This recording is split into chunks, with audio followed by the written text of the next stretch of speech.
Monday, sunlight peeks out from the horizon and breaks into a sprint to touch the hotel's outer walls. The Minotaur sits on the sofa while checking the list of guests. He slides his hooves on the hardwood floor. He scratches his cheek and then looks off to the jelly-purple sky beyond the window. You prepare breakfast. The apartment has been taken over by the smell of coffee and dawn. While you peel the boiled eggs, he looks up to you. Gaze held, face motionless. Then returns to his papers. What are we encouraging here? I can feel we're going to have a great time today. We'll get a sizable batch of guests, I bet. I must make sure reception is always manned. They could arrive at any moment. Who? What are we talking about? Want me to call Coda or Luke for it? Or I can do it myself too. There is no need. I can manage today. Good. First thing they'll be met with is Cretan's Prince Magnanimous. Good. First thing they'll be met with is Cretan's Prince. Cretan's. This is a hard sentence, you guys. I'm sorry. Good. First thing they'll be met with is the Cretan's Prince Magnanimous hospitality. Let them see the truth with their own eyes. How kind of you to have such high hopes for this clumsy bull. If I didn't know any better, I would guess you were making a joke of my expense, my lord. Not a joke, partner. Just the truth. They might not know you're a Minotaur, but you ask me, I'd leave this place doubting that Athenian legend. If only my story was hopeful as you are. Our stories are one and the same, buddy, so you better not get used to some hope. We're in this together, right? Asterion chuckles. I suppose I am contractually obligated to agree to you. I'll take it. Now come here, you clumsy bull. It's time for breakfast.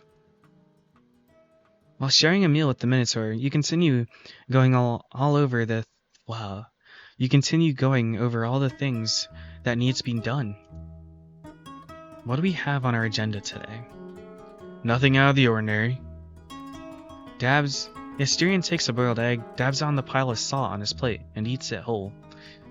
So far, your mandate has been very eventful, has it not? Every day has something new. If not bickering guests, then foreman this, internet that. But those days are meant to be the exception. Ever since the hotel was created, the life of a master has been peaceful and contemplative. Very soon you'll see that even Argos, who you must think is a constant fixture of the realm, in truth is only a rare, if potentially brutal hindrance. It is the same every time. Along with a new master, a fresh new foreman appears to stir trouble for a while. Similar to his predecessors, but each one unique and peculiar in his own way. But they never stay for long. One day they'll slither back into the recesses of the valley and disappear. After that, you'll find a solid routine. Day in, day out, business as usual. Huh. It's not... Argos will appear? It's not always the same? Argos? The Argos is rare? Argos. He's a snake. I'm curious. Argos will disappear? Why would he disappear? Wait, Argos will disappear? That is what happened for many centuries now, yes. The Argos makes an appearance around the same time a new master takes over. As you've seen yourself, their interest lies in persuading the new owner of the deed to act in certain ways, rather than harming me themselves. But as I said, life here falls into a routine. I suppose they must tire the same days in and days out. One day, without fanfare, the Argos would slither back into the depths of the valley and disappear, until a new master inherited the deed. Sometimes I pity them. As much as they brought me trouble and grief, the existence of Argoi is a wretched and solitary one.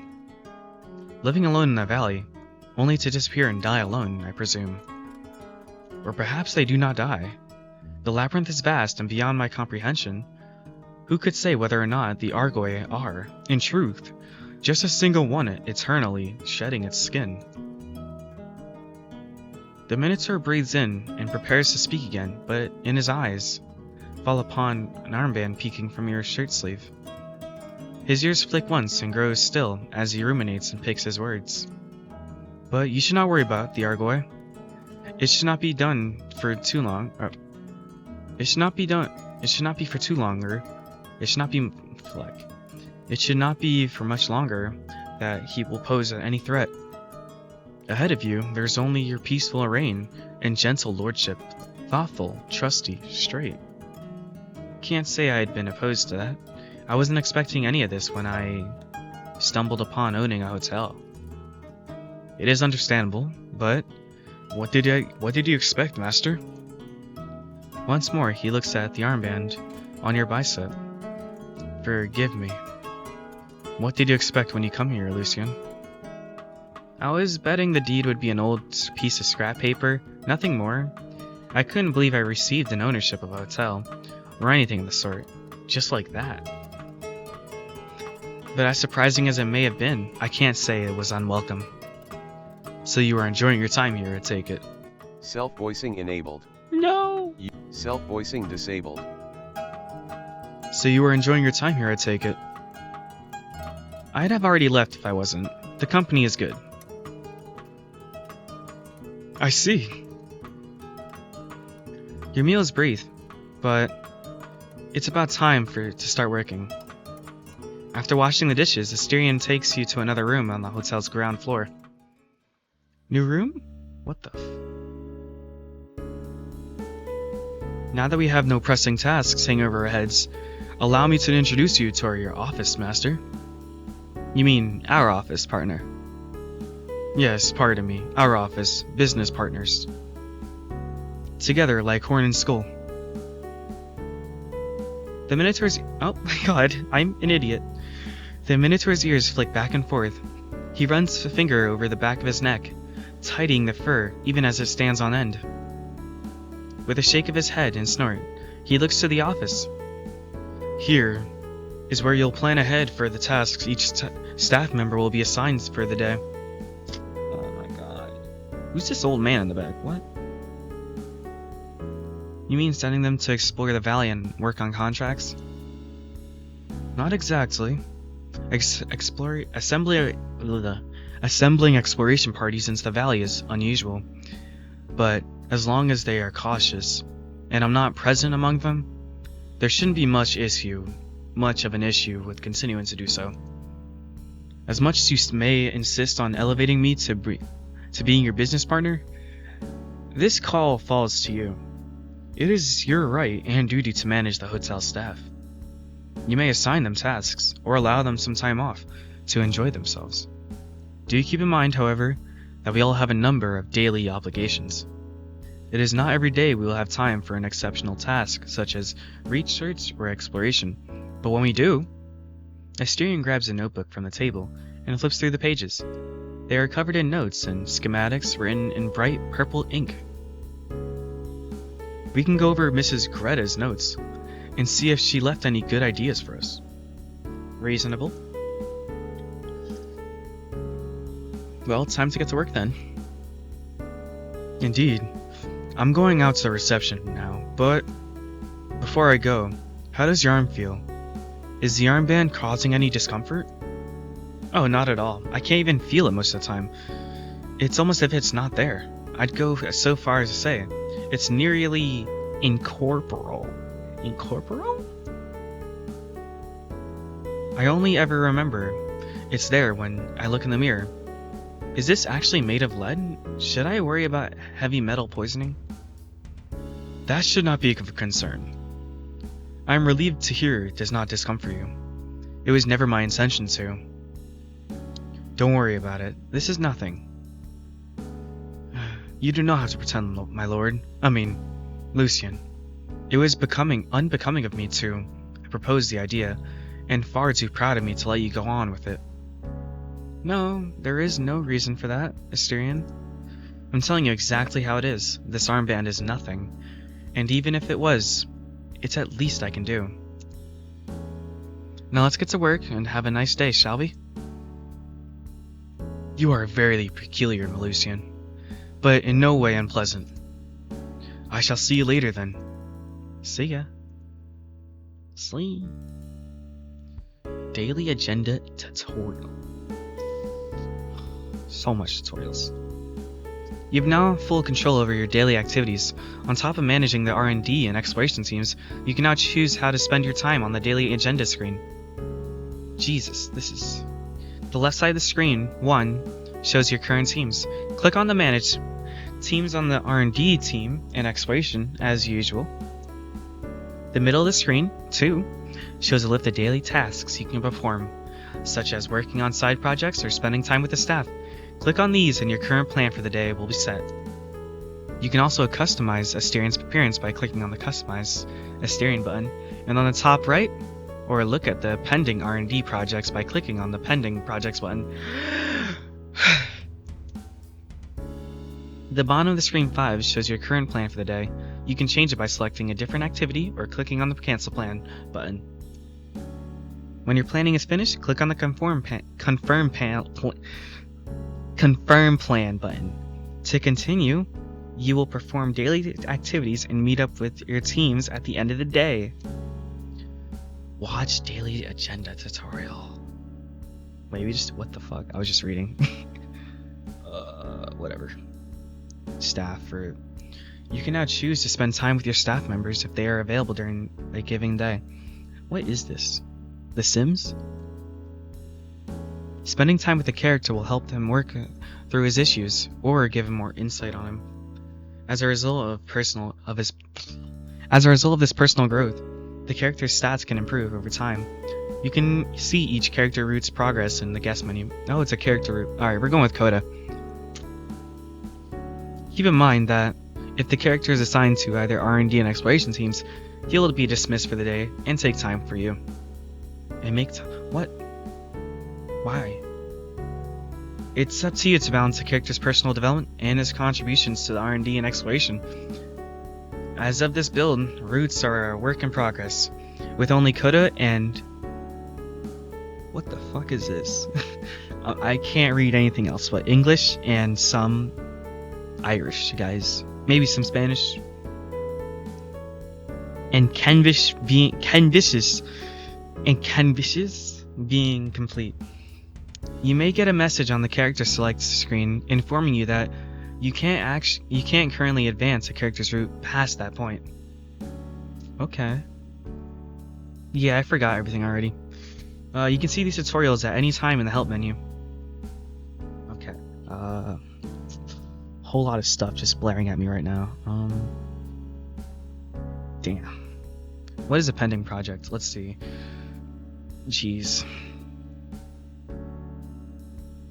Mythical gym? We have a gym? Alright, this is gonna be a terrible video, guys. I'm sorry. We'll try to hurry this up. You know what? Maybe I'll cue the music. Speed this one up a little bit here. What's here? Manage teams. I'm definitely gonna speed this up in 2x speed. Expect Alvin and the Chipmunks music. Exploration. Does he like exploration? Why is he not working? Never mind. Let him work. Let him do what he wants. Let him do as he wants.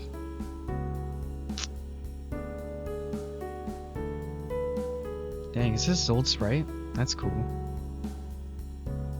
Manage teams. Pending. Hang out with Coda and Luke? Why would I want to do that?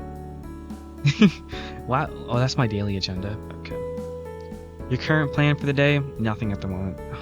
I am a bum, aren't I? What is my plan? Alright, so you need some clothes. No. I like this blue thing on him. Why? Oh. Fluff. What the fuck? Okay, this is... okay. This is not what I expected. Sis, you can take off his shirt? Who did this? Who did this? Oh, I can. Oh, okay, okay. I can do this? No, I can't. Okay. That impedes me. This makes me livid. Okay, we're neckwear. I don't like that anymore. You got pants? I can't. Wait, what would he look like with this and this? Hold up. I'm on something, guys. Never mind, he can't be naked. Forget you saw that. Fur color. Disgusting. Okay. How do I go back? Okay, whatever. Wait, is he wearing pants? Yeah, wear pants, dude. Oh my god. Alright. Had to make sure. This it? I just press... Oh my god. So I just press confirm? Boom. Pants. Pending plans. Mythical gym. Contract tech. I need 20 mythical required projects. We need a swimming pool for who? Who wants this? Who? Experience? Idle? R&D? Yeah. Get to work, Asterion. What are you doing? Click on a guest to select them. What was this? I don't want to hang out with Luke. What? I'm sorry. Oh god, what am I doing wrong? Manage teams. Get to work. Oh, he's in danger. Damn. Wait, why is it danger with him? Okay. I actually want to put Koda out there. Let's give Koda a break. He's been on that for a minute. You've been on this for less time, I think. Alright, so... Send. Oh my god, no.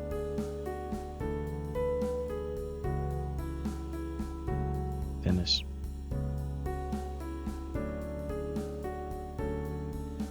Wait, why am I taking the day off? No! Okay, whatever. You decided to take the day off and rest for the afternoon. Let's check in on the R&D team. Your R&D team made some progress, but no project was completed. Let's check in on the exploration team. You found 3 raw materials. Other than that, your exploration team didn't make any big discoveries. Is that the whole day? Later that night, the guests were enraptured by Koda and Luke's tales about the Forbidden Valley and its odd creatures. All of Asterian's unsightly connections to it were omitted, leaving space for the extortions of his and your talent as leaders. Neither did they mention Clement's betrayal, the expulsion of the former guests, the old staff's unknown fates, or Asterian's regrettable one. You and your Minotaur listened to it all from the table in the corner of the lounge. The guests' captivated gazes, so fixed as they became heavy, were not altogether unpleasant.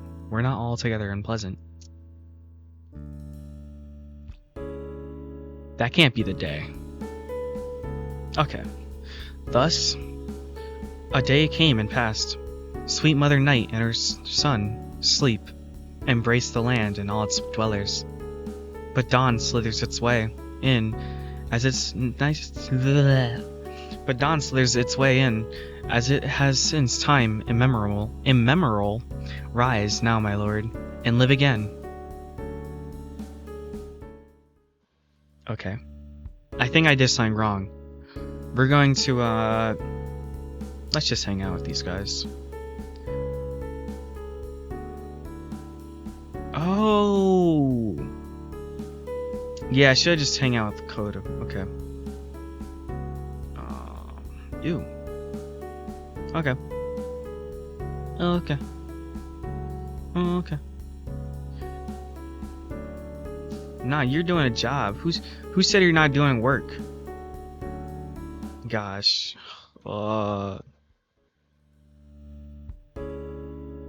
No. Alright guys, I know what I'm doing.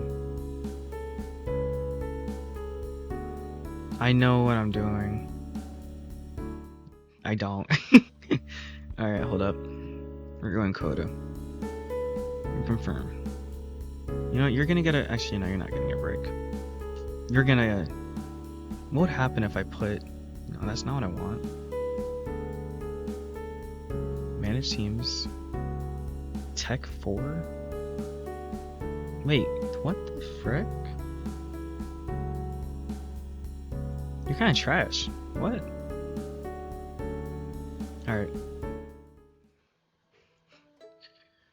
During his downtime when he wasn't puttering around the lounge, or in the bedrock, or out in the valley, Koda tended to keep to himself. In such moments, the dragon could often be found resting in the large armchair by the hearth.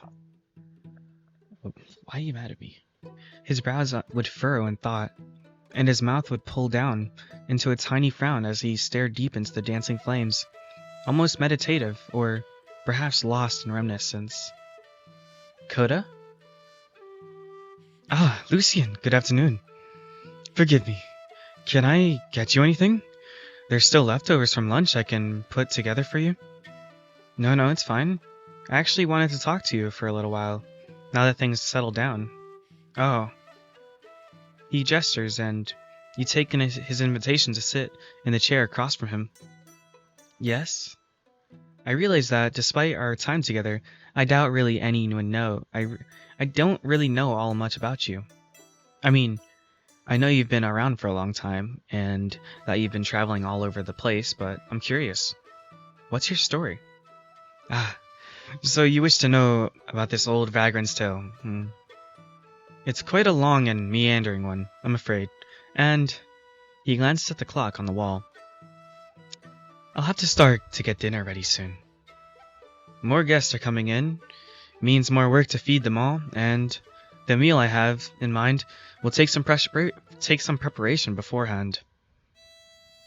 However, if you're curious, I don't mind at all indulging you for the time being. What would you like to know? Well, for starters, what were you doing before you came here? Asterion told me you were in a pretty bad state when you arrived. Did you really walk through the desert to get here? Oh, that? I was quite taken aback by the sudden change in locale. Let me tell you. But if you're concerned about my well-being, please don't be. I may be older than any human alive, but I'm still hale and hearty.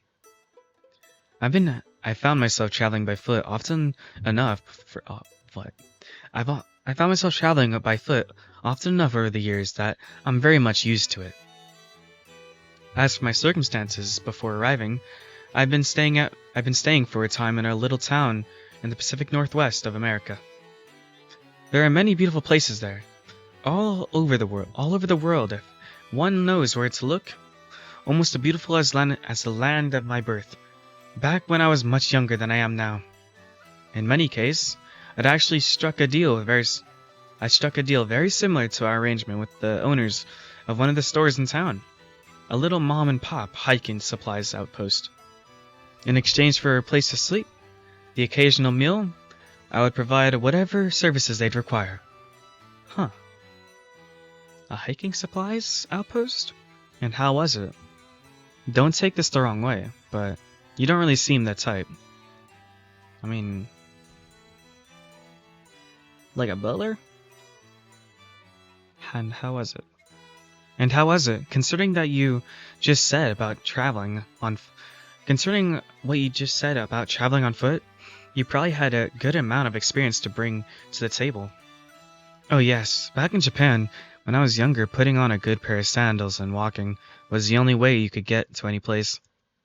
Even back then, the price for transport was quite steep, but a sturdy walking stick and a well-made pack and your own 2 feet could be as good as a horse for any without means.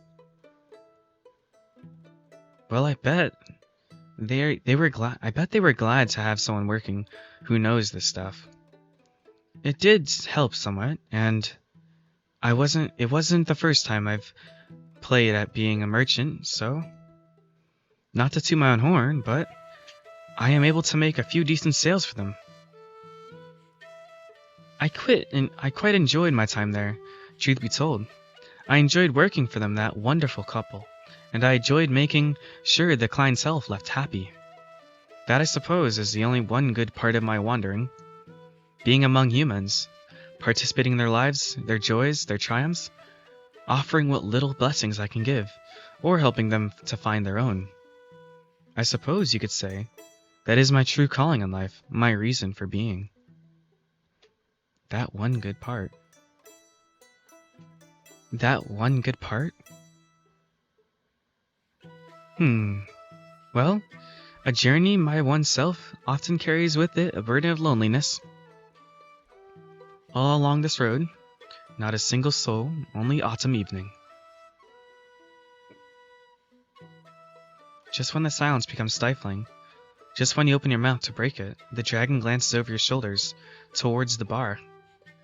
Forgive me for cutting things short. I do believe it's about time I get started dinner already. I start getting dinner ready. He hops up to his feet, brushing his clothes into pristine neatness, and then gives you a small, polite nod. I enjoyed conversing with you like this, Lucian. We really should do it again sometime. Sure. If the schedule allows, I'll be happy to talk with you more, Coda. Until then, I'll see you later. With another nod and a serene smile, Coda makes his way towards the kitchen. You rise to your feet, as well stretched, and head off. Finish today's work. This is a very odd way of doing work. Let's check on an R&D team. Your R&D team made some progress, but no project was completed. Let's check in on the exploration team. Well, no one was sent out to explore. After sunset, Asterion went off to the rooftop. He did not outright say it, but he required privacy to ruminate on the contract he'd signed a few nights before. You provided with all the alone time you required. Later, you found Luke by the hearth, chatting with a haggard bunch of guests, but about his personal misadventures. Their clothes had seen better days. None of them shared a language or origin. All grasped cups overflowing with sweet beverages in their shaking hands. Unshackled by the laws of the outside world, Luke evangelized about the mythical beings, their tales and magic. The guests tightened their grips on their mugs, magic, fantasy, and the hearth kindled their weary thoughts. Food and drink healed their bodies. And Luke's unyielding, screeching laughter, as pleasant as it sounded, planted within them a dream of prosperity, dignity, and bounty. What is Luke doing? What's next, guys? What is next? Are we doing Coda again? Oh, I gotta do like this. It's a bar. That's not bad. That's not bad then. I guess he was. When you poke your head out into the lounge, looking for the blue dragon, you find him sitting at a table with one of the guests. A thin middle-aged man in a shabby suit and hat, with stress wrinkles on his face and flecks of gray showing on his beard. With the unusual din of mealtimes in the lounge absent, you're able to catch a few snippets of their conversation. Don't sound familiar, sorry to say. I see. It was a long shot. If you don't mind me taking a longer one, or have you encountered this may sound silly, but have you ever seen a man in possession of such a sword, either a Japanese descent or perhaps one that looks similar to me? The guest lets out a good-natured laugh at the question. No, I can't say I've met a sword-wielding dragon from Japan. I didn't even know people like you were real until I came here. Indeed. Oh well. I had to ask regardless. If you want, I could keep an ear out to see if any of those names come up once I get out of here. That would be greatly appreciated, thank you. The man pulls a business card from his worn wallet, then slides it over to the dragon. Coda accepts the offering with a bow. belly pressing into the table as he leans forward and tucks it into the pocket of his apron. I'll leave you be for now. Then, if you need anything, please feel free to ask. Sure, and thank you too. Koda rises to his feet, gives his conversational partner one last bow, and turns away. When he catches your eye, the dragon gives you a small smile and makes his way over. Lucien, hello. I trust the day is treating you well. It is, thank you. Just taking a break, if you have a moment to hang out. For you? Any time. With a small gesture, he leans over an he leads you over to an unoccupied table. With a small gesture, he leads you over to an unoccupied table.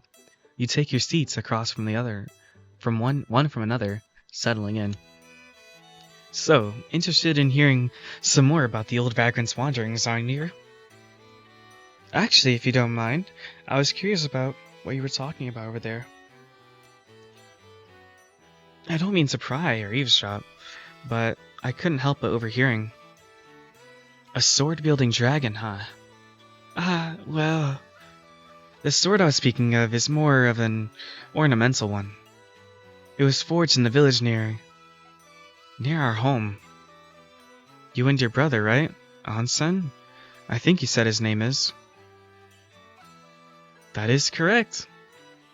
He was a bright and warm soul, who often joined the local samurai in their battles, and quite often in their leisure as well. My shrine's sake was very popular amongst the men, if you don't mind a little bragging, and he'd often serve it while they rested their bodies in the nearby hot springs. I see, he was a samurai. I guess it'd only make more sense for him to have a sword, even an ornamental one. So, it is him you're trying to find then. Indeed. And by tracking down that sword of his, you hope to track him down too. Well, he taps on the tabletop of his claws a few times. It is, unfortunately, one of the only leads I have to go on. Huh. Any others? The guest business card, more about onsen. Change the subject. We're not changing the subject. Why would we? I mean, any others? What? I want to know about onsen. Well, you could tell me a little bit more about onsen. Who knows? Maybe I ran into him and didn't even know. If he had a charm, then it's possible, right? Koda's brow furrows. Koda's brow furrows, one of his fangs catching on his lip. He gives the tabletop another brief tap. I don't think he... Although it may be impossible. You never thought, right? Come on, indulge me. Alright, well... He was... quite the lively person. In truth, Luke does remind me vaguely of him. Very vaguely. Onsen at least had an ounce of a discretion. Though, he did love his sake, both partaking and sharing it with the fellow samurai. There was one time when he had far too much. Although, that's probably a story for another time.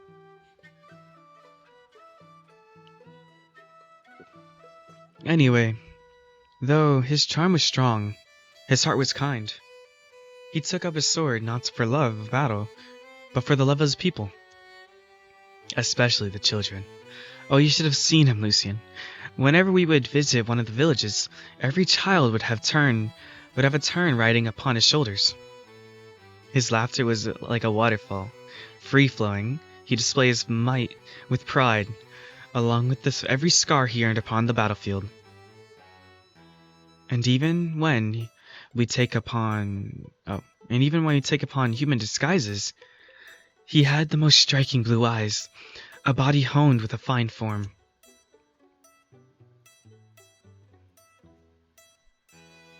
That's quite the description, Koda.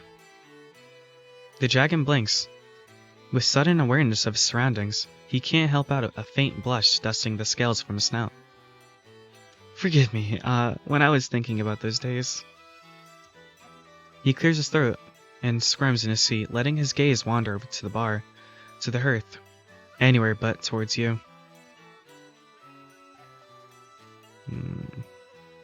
Eh, the way you talk about him.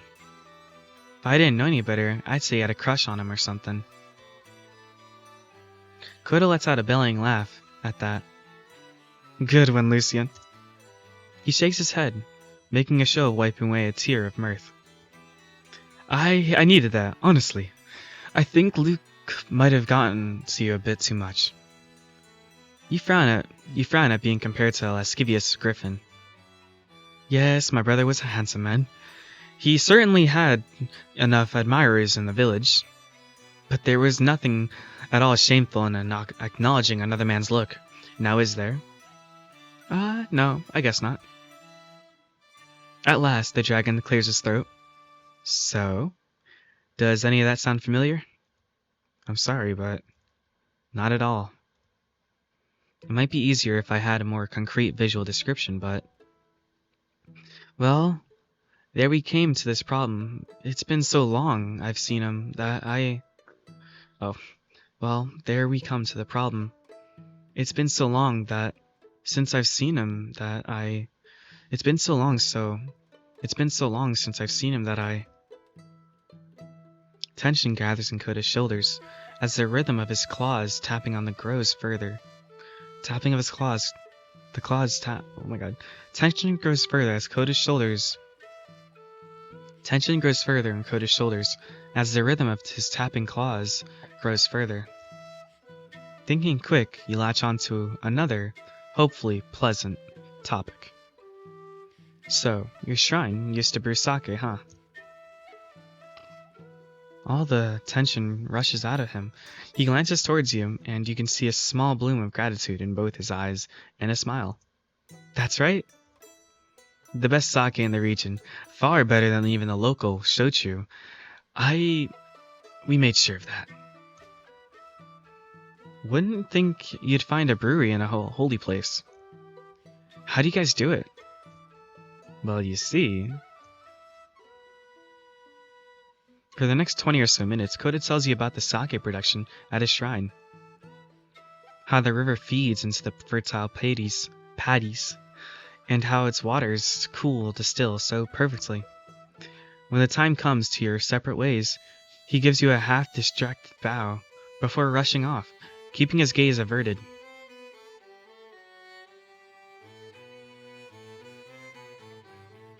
Let's check in on R&D team. Your R&D team made some progress, but no project was completed. Let's check in on the exploration team. Well, no one was sent out to explore. Oh, I forgot to send... Oh my god. Tonight, Koda is the one who hosts the Hearthside Circle. The Hearthside Circle. He gives his audience with tales about the Minotaur's hospitality and the hotel's traditions. The guests he entertains are a peculiar bunch, but they remain enraptured by his words all the same.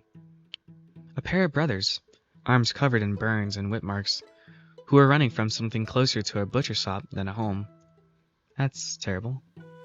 A malnourished woman in her late 20s with dull, sunken eyes, and hair cut shorter than any boy's, whose hands shake with the sharp pangs of withdrawal. A silver-haired man in his 40s, pulled in during desperate escape made necessary by writing about issues many would prefer remain unpublished. And a mother nursing a baby who refuses to say a word about her past. All of them, every one of these outcasts, listen to the dragon's good news about the hotel's mission as they feast.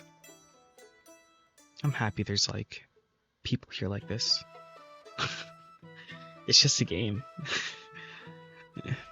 Time often flows in circles. Just a century ago, this same scene played out, a preacher singing praises about the hotel to guests, dreaming about a permanent home. Much like tonight, their throats had twisted into knots, and their chests had been constricted to the grace they felt The grace they felt was so great it became unforgivable. Back then, they were given a future. but it was taken again by Clement and his madness, and all who pledged to accomplish the hotel's mission were lost. That won't happen again. However, tonight, when they look at you in Asterion, masters of the land, there is a dew in their eyes and a vow of silence upon their lips. Not a single word is needed. These sailors need the captains of the ship. These sailors see the captains of the ship. In the lounge, the guests slouch in their seats. The sounds of cutlery and laughter fill the room. There are no conspicuous glances toward your partner, although some guests have taken to a greeting to you in Asterion with warmth so contagious it kindles the hearth's flame. This is the hotel's new normal. Tonight, Asterion makes firm brushstrokes on his tablet. His eyes pore over the screen, shifting away only when he cannot contain a giggle. You let him enjoy the moment, whatever it is he's doing. Meanwhile, you entertain yourself while watching the crowd. The kobolds are huddled together in a corner of the lounge, watching as Coda takes meals to the guests. When one of them catches you looking their way, he jumps back and frightens the others. They scurry out of the lounge, but only for a brief while, not 10 minutes later. However, the timid vagabonds return, and this time, they're there to stay. You look away and leave them be, but as the night progresses, you catch them approaching the counter. They pick up on Coda taking meals to the guests, like children imitating an esteemed adult to do the same. Napkins, salt shakers, cutlery, even candy from the bowl behind the bar counter is snatched up and handed out, with artless insistence to the guests. The chubby one approaches a couple with a pair of spoons and gives them a pouting frown until they make their best attempt at eating their main course with the proffered utensils. Proffered. Unusual words. The darker kobold makes sure everyone has a clean napkin, while the lighter one struggles with the notion that coffee-flavored candy, that heaven-sent blessing bestowed only upon the most worthy, is an inadequate appetizer. In due time, you two are graced with a spoon upon and expected to use it, despite yet having a meal. Oh, not yet having a meal. How do you accept this? Gratefully? I don't know. I do all. But, as my uncle would make me do it, I guess this way? Oh wait, no, this one. As much as your sitting position will allow, you bow down to your kind server, which is met with an austere nod from the lizard. You do know, however, that the kobold was holding the spoon by the wrong end, and there's no telling when he last washed his hands. You pretend to stir your water with it. He cannot uncover your charade. He's too short to see what is happening on the table. Thank you. That's very kind of you. The lizard puffs up his chest, as though he could swallow your words and grow fat on the praise alone. What a grateful little fellow. Recognition, nay honor, shall be his. May I ask your name? Yeep. He recoils and cowers before looking inward, to the core of his soul, for the strength to the face of your inquiry. He takes a step forward and makes the truth of his being known to thee. Gruggy. Gruggy. Now that's quite a name. It's strong and firm like a warrior's. It is quite befitting of an honorable knight. It portrays wealth and wisdom within you. What one would expect from a fine scholar. Truly fitting for a handsome fellow such as you. Oh no, I guess he's like all. He's an honorable knight and wealthy and also a scholar and I wouldn't know, handsome? Is this handsome? It's strong and firm like a warrior's. I guess he is kind of he's being helpful, so wealth.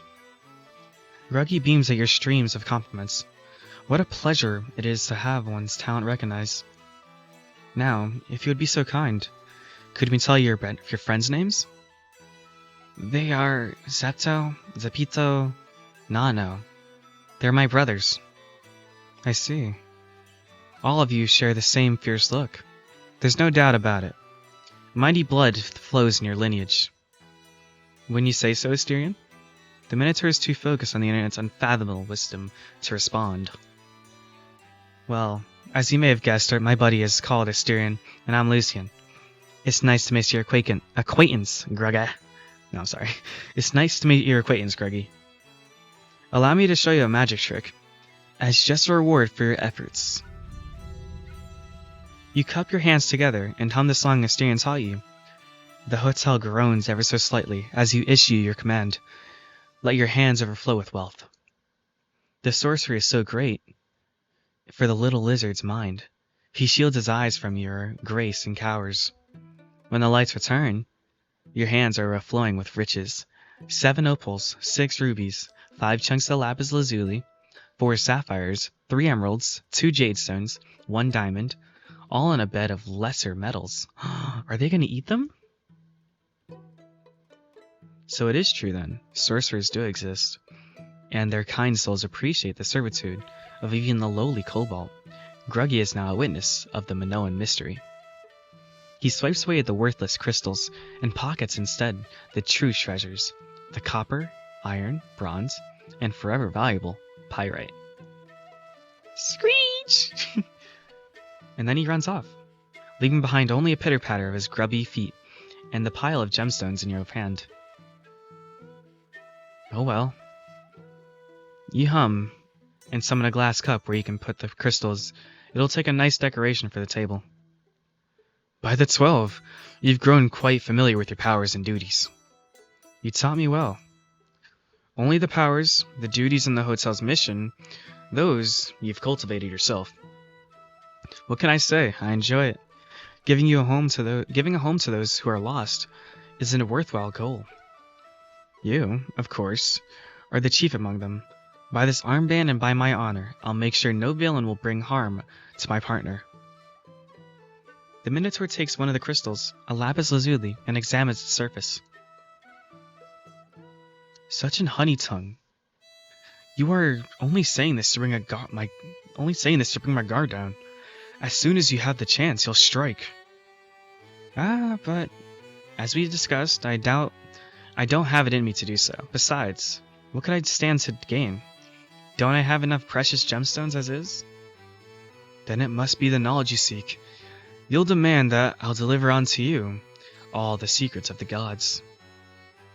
If only I'm afraid I have little interest in meddling with the Olympians. I have said more than enough already. Are you sure?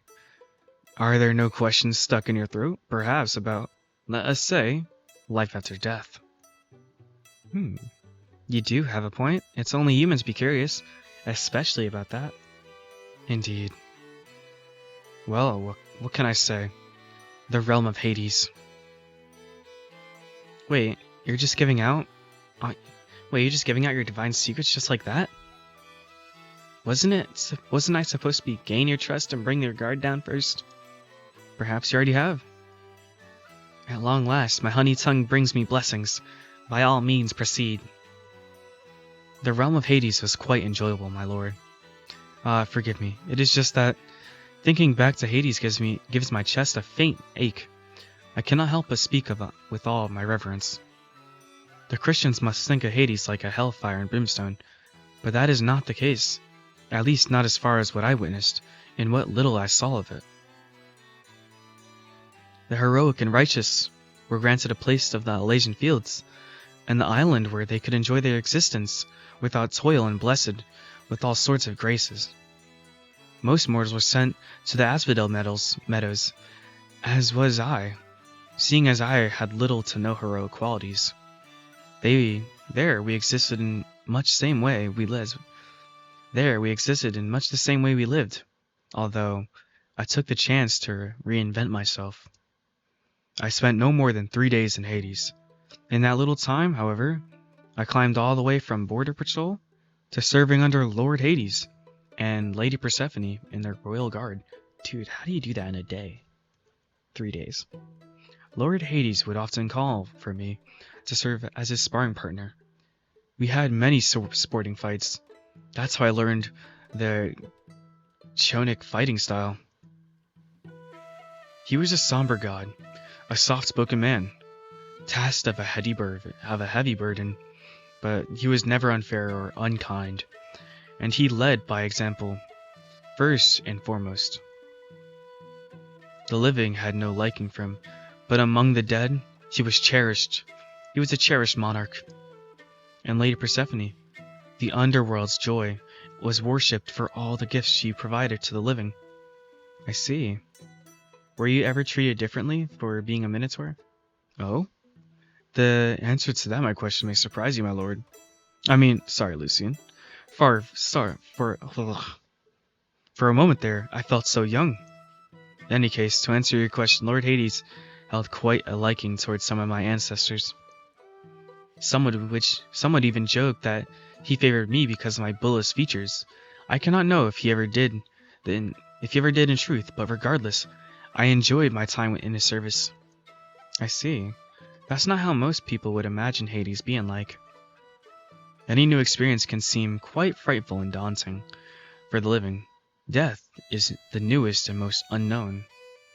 It makes sense to fear it, even if it is not much. Even if there is not much to fear. Even if it is not much to fear. That's true. I suppose it's comforting in a way. Knowing what the great beyond will be like. I am not sure that will be the same experience for you, Lucian. I was told different people go to different realms, depending on who they worshipped in life. And, what happens to those who are against, or agnostic or atheist? I do not know.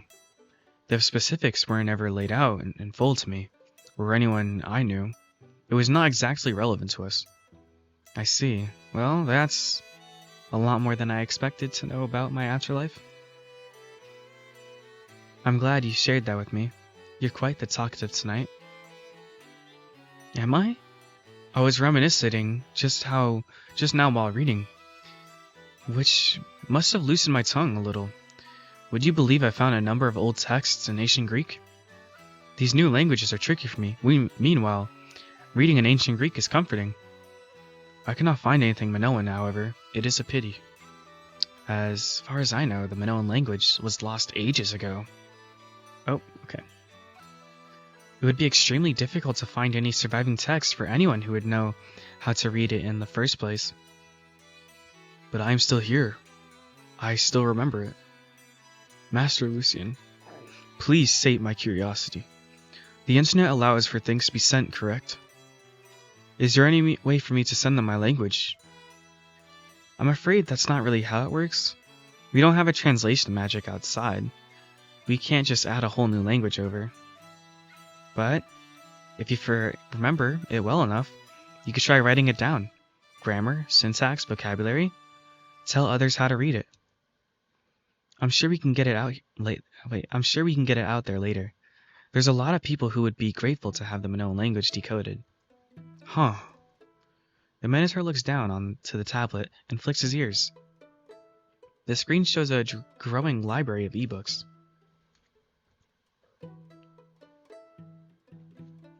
That would be quite enjoyable. As long as this... That would be quite enjoyable. As long as it has, since I have been thought of my native tongue. What? That would be quite enjoyable. Long has it been since I have given much thought to my native tongue. I could even try to recall my old poems. I wrote a few of them in Minoan. You write poetry? I used to. A bit here and there over the centuries. As the muses inspired, nothing significant, however. Hey, don't undersell yourself. Knowing you, I'm sure they must have been good. You're not supposed to see that. Huh, if you remember any, do you think you can let me read them? Moo. Is that a no? No.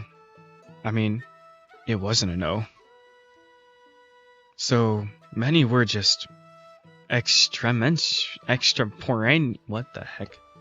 Extemporaneous. As the extemporaneous. Extemporaneous. So many words, just extemporaneous. Extemporaneous as the muses moved. It never even occurred to me to write most of them down, or save them when I did. If I recall any poems, I suppose allowing you to read them would be acceptable. But my duties to the hotel come first. I should not allow this to become a distraction. Well, you can do it during your time off, or if there's a gap in schedule. We don't need you down in the bedrock. How about that? Very well. I'm not required for research. Instead, I'll work on this. That said, I hope you don't intend on giving me time off just to appease this silly diversion, Lucian. If you do, then Coda and Luke will have to carry my burden. Me giving you time off? I'd never. My job is making you work, isn't it? In the name of our mission, of course. He looks at you, examining your every feature. The jollity and ease of your bearing, the accent in your tone of voice, the signs and assurances of kidding around, the curiosity in your eyes, and the crescent of your smile. And the armband, too. He sees you. In the name of our mission.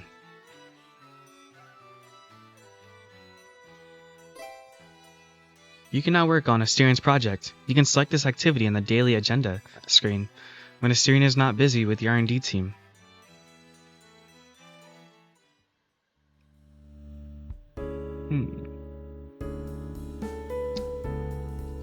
Okay, wait, can I hang out with Mr. Idle?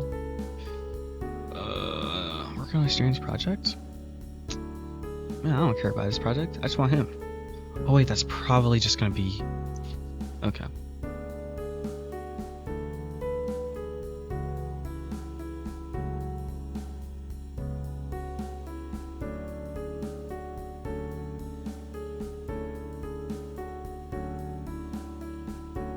Wait, can I hang out with both of them?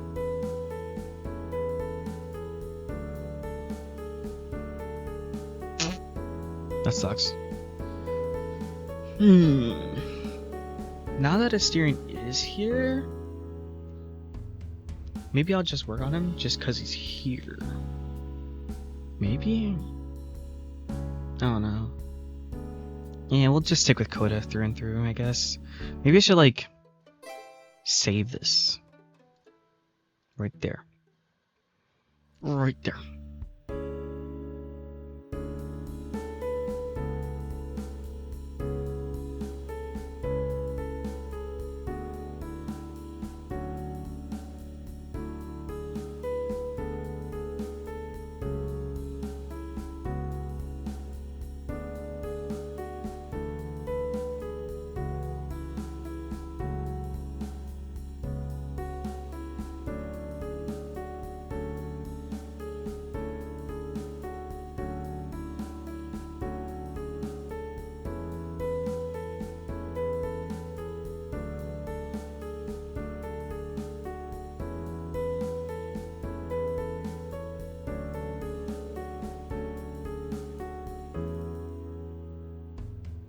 Mr. Coda.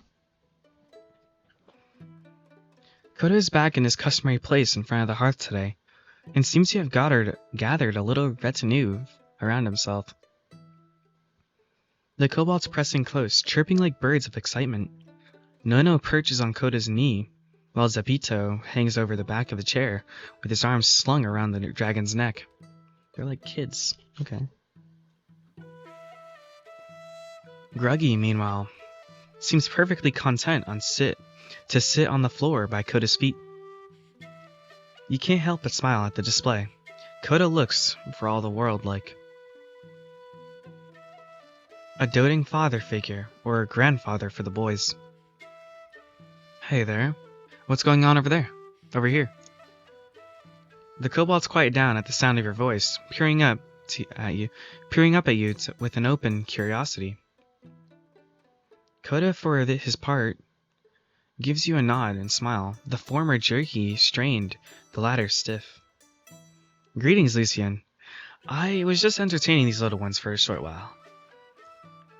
They have been a little restless of late, so I don't know. So I thought they'd like to hear a few stories. He lowers his voice with a conspirational whisper. By the trio's giggling, however, you can tell that it's more for show than anything. But to keep them occupied and out of trouble for as time. Something to keep them occupied and out of trouble for the time being. Got it. Would you mind if I joined you guys for a while? Not at all. Please, pull up a chair. I was just telling them of my stay that was part of Russia, but not at all. Please, pull up a chair. I was just telling them of my stay in what was, at the time, part of Prussia. You do so, taking a seat across the dragon and a squirmy entourage. Right.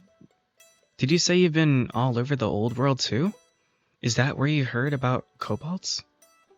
That's precisely right. There was a little enclave about them, in the mines throughout the area. Not the same one these boys are from, of course, but they do recognize a few names I've mentioned. So, you meet the kobold enclave while you were there? I did. The poor things were in a very sorry state when I found them. Apparently, their mine had been established under the supervision of a local dragon. Way back in the Middle Ages, however, and had slain long ago. But they'd kept their toil going for all the time. When the humans established their mines, well, it caused some unfortunate conflict with the mythical residents. Accidents, cave-ins, rock slides. Many misfortune which befell them was attributed to the kobold's pranks. Do you know the story surrounding the rediscovery of cobalt, the metal? Refresh my memory? Well, in the form, cobalt look very much like the copper or silver. It burns whoever handles it, however, and releases poisonous fumes when melted. Even after the miners made offerings to the gold and silver to placate the kobolds, they still continued to leave it all around in the mines, trickling the humans with worthless and oftentimes dangerous cobalt ore. But it's not these little ones' fault. They can't help but having bodily functions like everyone else. What do you mean? What, wait, is it really? Yeah, well... He continues to hem and haw, stroking through his beard. I'd rather not say if you don't mind. Zapito and Nana avert their gazes, blushes spreading across their snouts as they let out shy, embarrassed squeaks. Gruggy snatches himself blithe as can be. You nod, clear your throat, and are quick to change the subject. So... couldn't they have left a local dragon? Were you able to help him?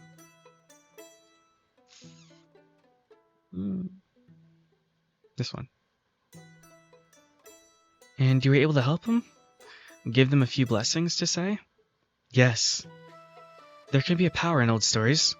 All I need to do is spread a few rumors, using my charm to walk among the humans. A few boys insisted on joining me, taking on the appearance of human children to blend in. Together, we have revived the old stories of the mine kobolds in the minds of the human populace. Wait, they can do that? Well, of course! You look at the kobolds, lifting an inquisitive brow, and all three of them nod in your direction. Huh. So altogether you guys got into the town believing in old kobold legends again, huh? We did. And all it took was a few little pranks to give them those tales legitimacy. Nothing at all like the disasters they'd been blamed for in the past few... Of course. Although... A sheepish expression flows onto the dragon's beard. Well, we plan to replicate some of the banging in the mines which has often attributed to the kobold's work. I may have been unclear in my directions, and a few of them caused a bang with, well, a dynamite. Fortunately, nobody was hurt, and resulting rockslide was on the face of the mountain, where all the older abandoned shafts were located. That's good, at least. In the end, it even worked out to our advantage.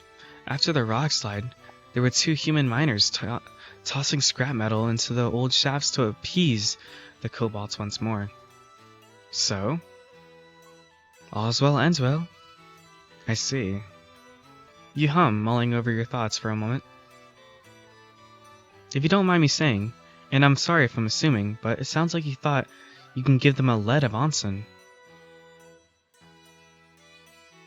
I'm not questioning your intentions at all, but was there a little, I scratch your back, you scratch mine going on? Oh. If you don't mind me asking, and I'm sorry if I'm assuming, it sounds like you thought they could give you a lead on onsen.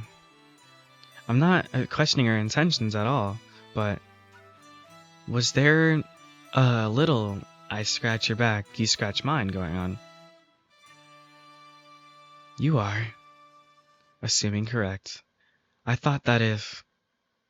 All of a sudden, Coda jerks upright, one hand going to secure Zapito while the other steadies Nano on his lap. Heavens, is that the time? Forgive me, Lucian, but it seems my break is over. Despite the kobolds protesting, Coda scoots them aside and hauls himself to his feet. Come on now, no complaining. How about this? I'll tell you 2 bedtime stories tonight, okay? The trio chirps in consideration for the proposal, sharing a few wordless glances between themselves. At last, they deem it an acceptable compromise. Gruggy takes Coda's hand, while Nano trots over to take the dragon's right. Coda's impromptu scarf, meanwhile, clings all to the tighter of his shoulders and neck. Mr. Coda, can I stay here? I like being tall. Of course not. Hey, no fair, I want to turn.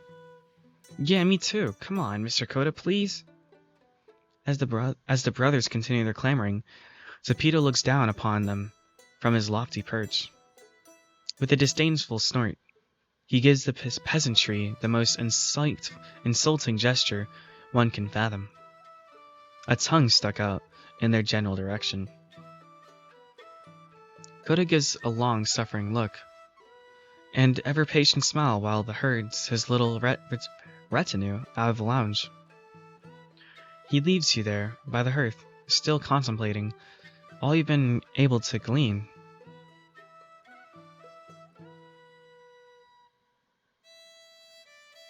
Let's check on our R&D team.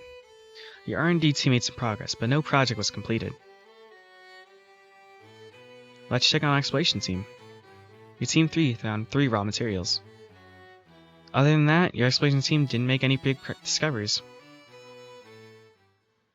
Well, past midnight, life raged on in the realm of Labyrinth. Well, past midnight, life raged on in the life of the... Well, past the midnight, life raged on in the realm of the Labyrinth. The dragon from the east proceeded with his investigation, asking the guests about travelers such as himself. When the inevitable answer came, however, not a pang of sorrow touched his heart. Had the search itself become pleasant after so many years? And the American Griffin, once so eager to partake in their regretful escapades, couldn't resist the allure of the stars. One star at a time, he grasped the colossal universe in the palm of his hand. Meanwhile, the kobold's given to peace of mind, healing slumber. A home found after who knows how long in the bone-chilling underground. Oh yeah, I forgot about those guys. As for our good lords, pristine-horned Asterion and diamond-granting Lucian. Diamond-granting? That's such a... What? They call me that now? Tonight, they deliver themselves to smaller pleasures. Okay. Fine wine summoned and enjoyed. Let me see if I can do something with that. Fine wine summoned and enjoyed. delicate poems written and recited, and all of mankind's comforting inventions at their fingertips. Oh yeah, we got stuff done. Okay, and we just have magic. Okay, I'm sorry. You might hear in the cut in the break, but I could have had a video out, but I didn't get it out. I guess forgive me. Thank you. Sorry, I had a good break. Okay, but let's get on to it. And as the pair watch a movie, each resting an arm on the sofa's armrest, all thoughts of bovine awkwardness do fade. The Minotaur ignores his clumsy fingers and fidgeting tail, and nary do his hooves make a sound. Is it Nari or Nary? Okay. Sometimes one may forget rank, birthright, duty, and all the other social trappings. Is that loud? Is this good enough? Or is it better? This might be better for y'all. I sold my soul to the devil. I don't know what this is doing, so... Okay, but...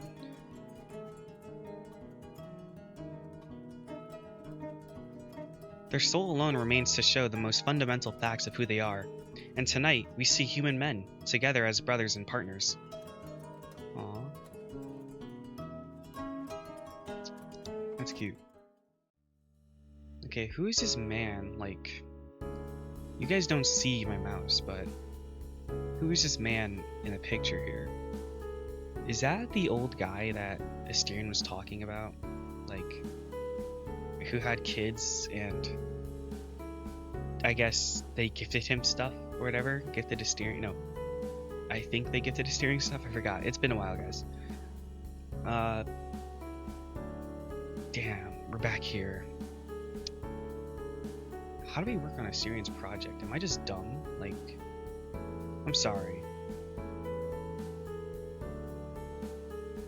When I see stuff, even in comp sci, I would see stuff and I'm like, no, I don't really like looking at all this. Yeah, sure, let's finish that. Pending projects, confirm plan, cancel plan, customize Asterion. What are we doing here?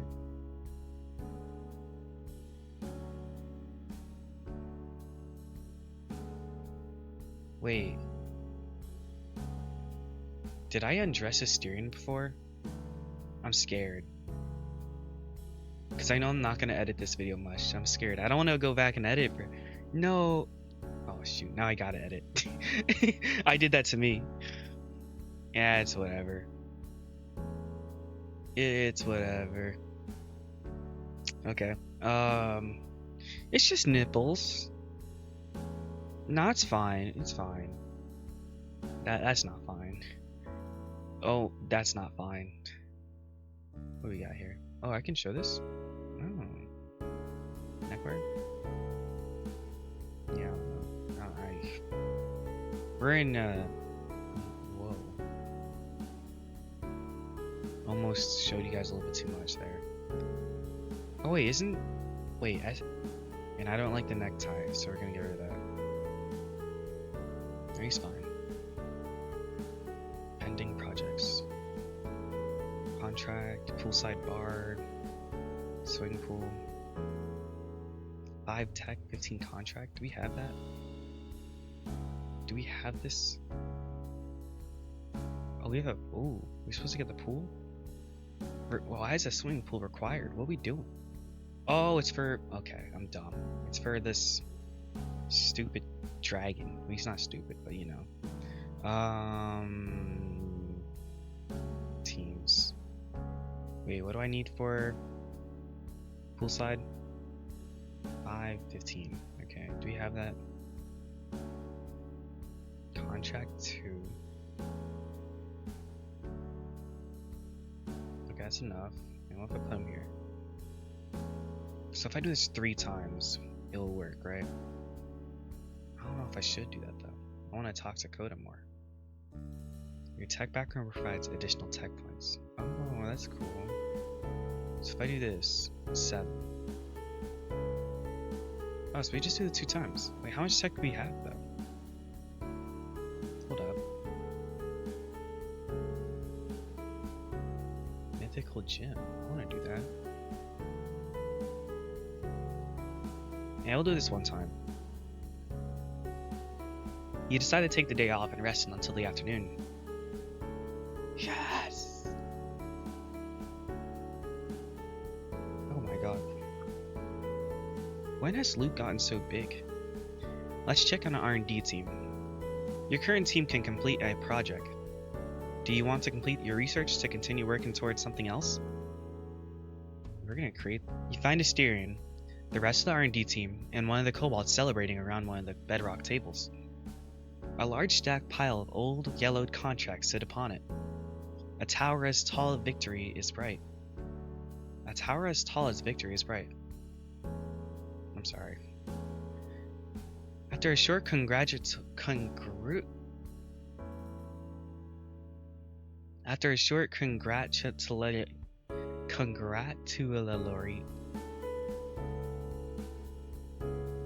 yeah, I could say this in my head. Congratulatory. Okay. After a short congratulatory... Fuck.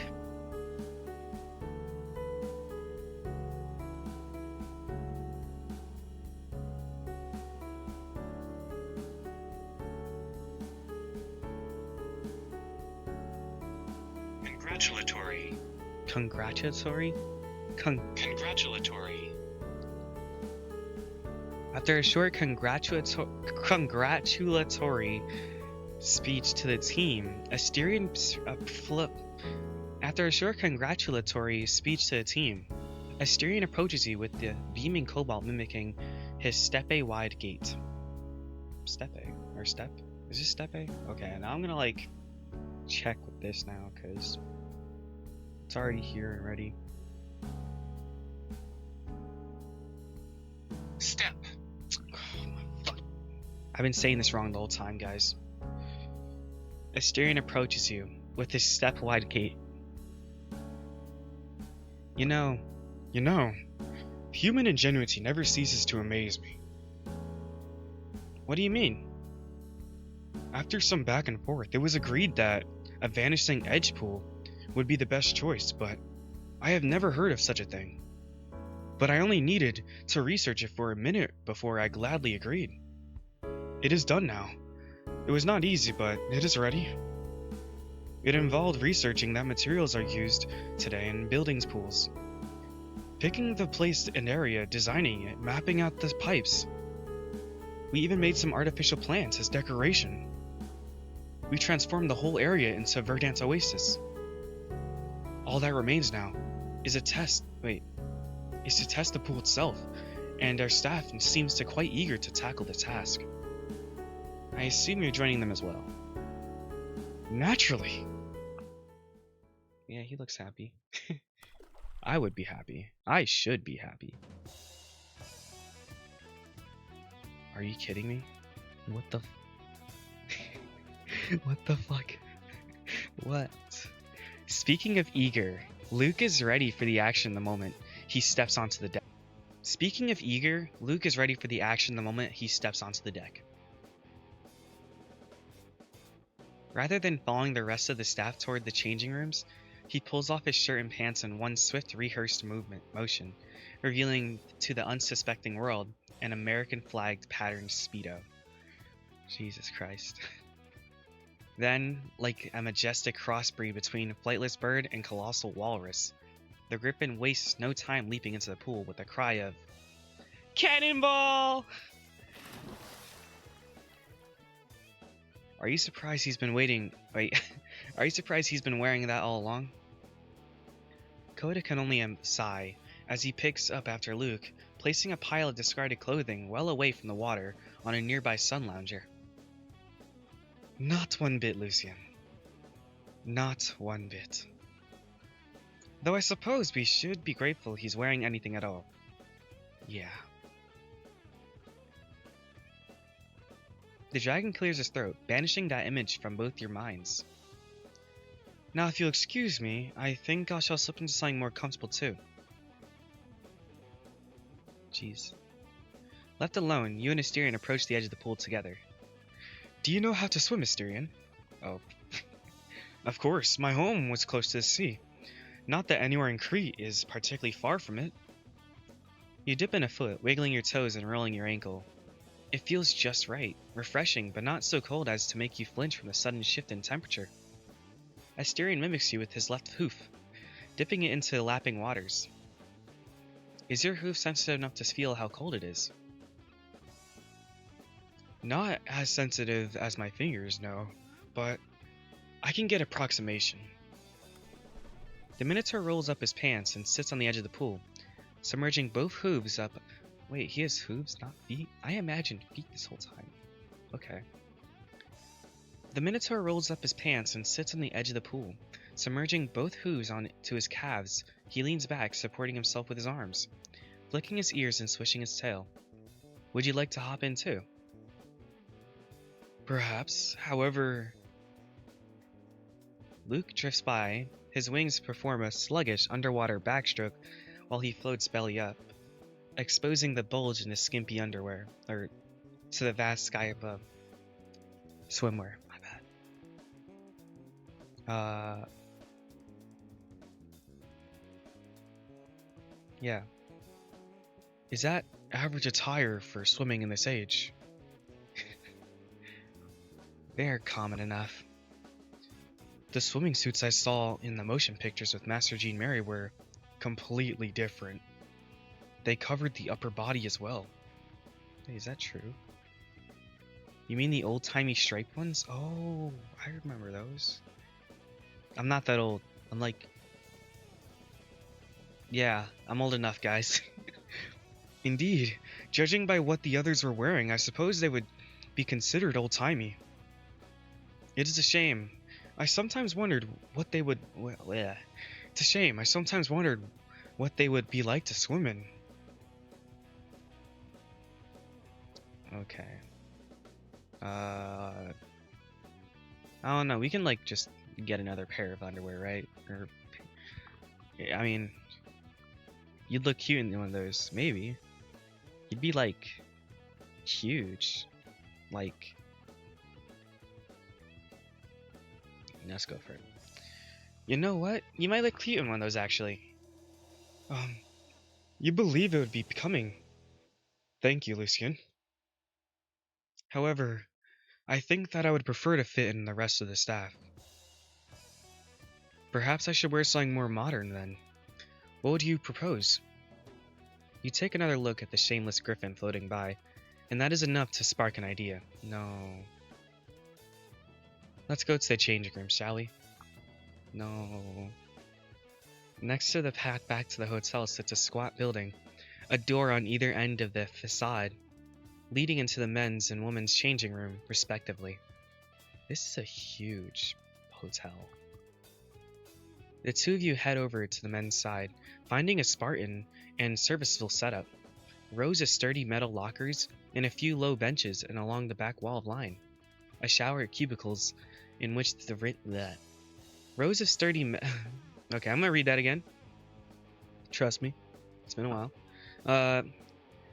The two of you head over to the men's side, finding a Spartan and serviceable setup, rows of sturdy metal lockers and a few low benches, and along the back wall, a line of shower cubicles in which to rinse off. There we go, I got it. Everyone else has already changed and headed out, affording you and Asterion some ample privacy. So, what do you have in mind, Lucian? I think you'll enjoy this. Okay. You close your eyes and hum the labyrinth's tune. When the lights of the changing room stop flickering, you find your creation resting in your hands. Surprise! With a flourish, you hand over the newly summoned garment, similar to Luke's Speedo, but a good size bigger, and adorned with a different pattern. Is this... Yep, go ahead and try it on.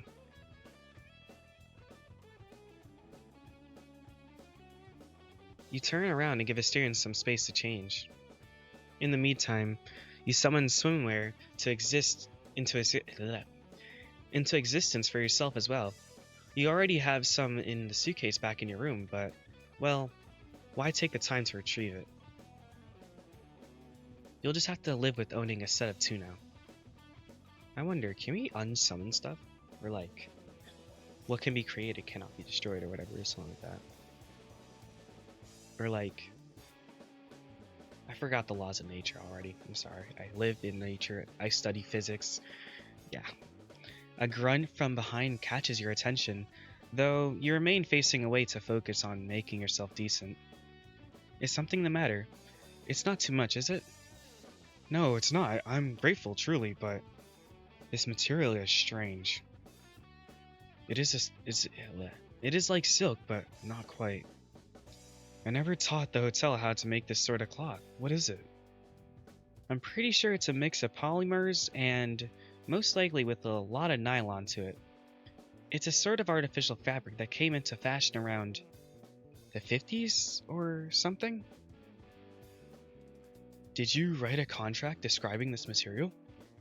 Nope, not me. Well, whoever did it, their sewing skills are impressive, and it shows even here. Say, do you think that Luke will what? Do you think Luke ever worked as a tailor? You think it was him? Who else would put in time to teach the hotel how to make something like this? Plus, there is no hole for the tail. I noticed how Luke prefers allowing his to ride over his underwear. Okay, Luke. That is... I see what you're doing here. You would not know this, but that makes it sit lower. I'm pretty sure it is intentional on his part. I never would have guessed. No, I think I would have. You hear a Styrian hum of a few bars, then the rustling of fabric and a contented sigh. This is how I would prefer it. Just to pierce a hole in the backside, cut it up a little bit, add a button, makes it much more comfortable for my tail. All with the hotel's magic? Indeed. Much simpler than doing it by hand, though. I happen to have a few years of experience with that as well. Once you finished putting up on your swimsuit, and once a Syrian signals that he is decent as well, you turn around and see how it looks on him.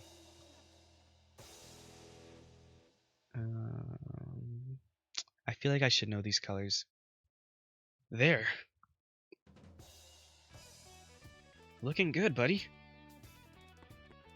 Asterion further adjusts his speedo, testing out how it feels until he hears footsteps approaching from outside. I like this look on him. His ears flicker once, twice, grow very still, and his back relaxes as he notices the distinct lack of Luke's clicking claws. What's wrong? There was someone passing by outside just now, and thankfully it was not Luke. As much as I appreciate him, I would rather not hear what he has to say about you and I changing clothes together. Yeah, considering how we've all been through, this is nothing, but he probably wouldn't let us hear the end of it. I bet so. Neither would he understand that my upbringing was a lot more liberal considering clothing than the norms of today. This so-called speedo is tighter than what I'm supposed to use, or what I'm used to, but our general attire was just as revealing. But enough of that. Shall we go, my fine lord? After you, my great friend. I can never wear a speedo. Back outside, the ruckus makes quick work of your secret's sweet atmosphere, leaving the two of you in the midst of all mundane reality of the hotel. You catch the sight of Luke wandering into the shallows, where the kobolds covert about in the water wings and floaties. The Griffin soon finds himself becoming a participant in the rambunctious play, though perhaps a victim may be more apt. After a minute or so of watching the commotion, Asterion gives you a sideways glance. I do have one question. Is that the Greek flag? Oh, is this the Greek flag? Yes. Oh, it's Greek. I'm gonna get yelled at this for now. Okay. Yes, I thought it would be more appropriate. Sue me. You do realize that I have no particular allegiance to mainland Greece, correct? I am Cretan. However, all considered, I do not believe I would feel much connection to the flag of contemporary Crete either. That's reasonable still. It still looks really good on you. It gladdens me very much that you think so. And I truly did wish to fit in with the others. Besides, so, I accept your gift. Thank you. Now, shall we go for a swim? It's one of these ones? Oh, they did say waterfall ones. Damn. You and Asterion return to the pool side by side. The both of you are now dressed for the occasion. You take the Minotaur's towel and your own, and then turn towards the line of the sun.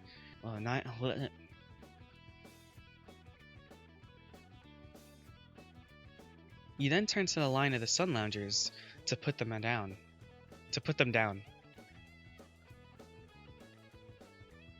Asterion waits for you, patient and expectant, at the poolside. So, how should we do this? Want to just jump in? It is your call. In truth, I'm a little rusty. Long has it been since I had the chance to go swimming. Well then.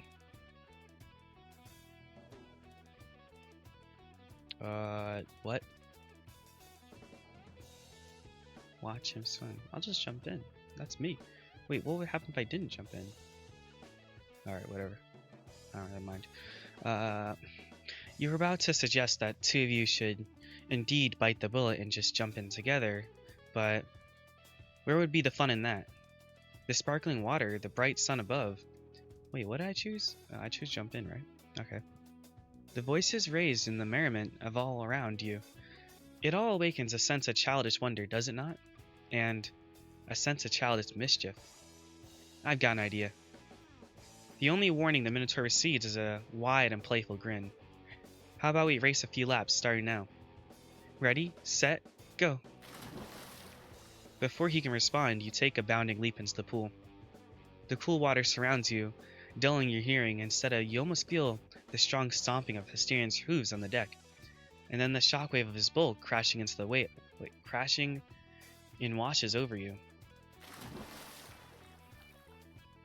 Before you can right yourself, a torpedo shoots past, dragging you along in its wake. Asterion takes to the water much better than his lumbering size would indicate. He's already at the end of the pool and turns around.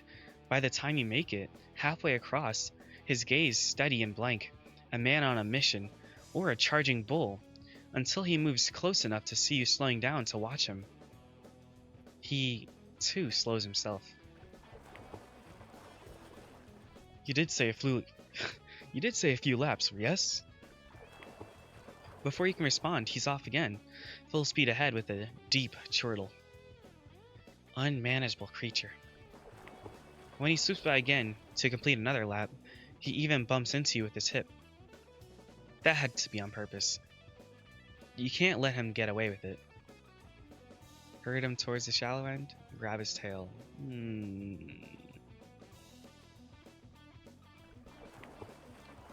You doggy paddle with the fox meekness. With fox meekness to begin your ruse, hubris-stricken man fails to notice okay.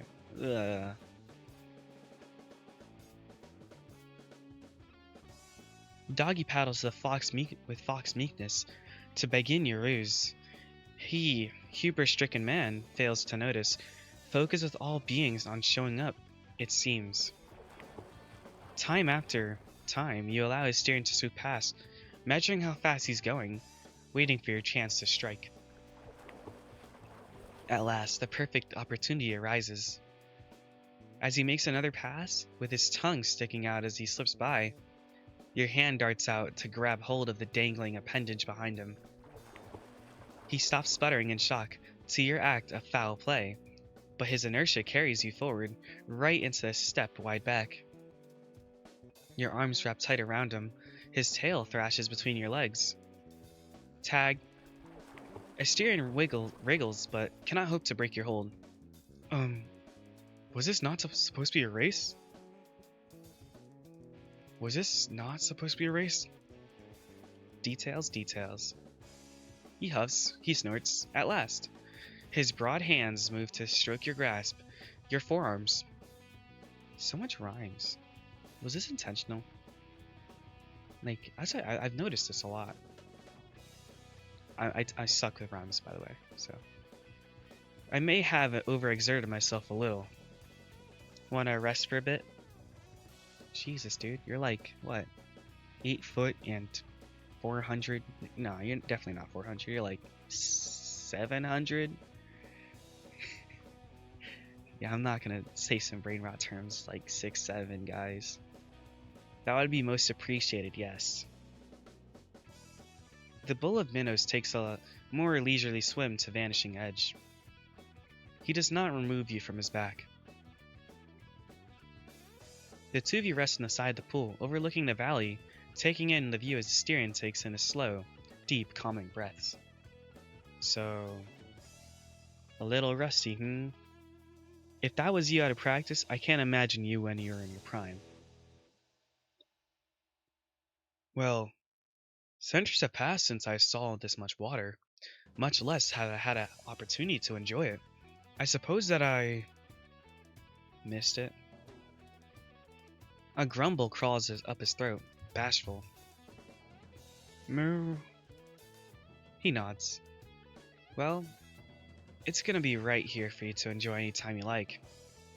Though, maybe we should save the horseplay for when it's less crowded.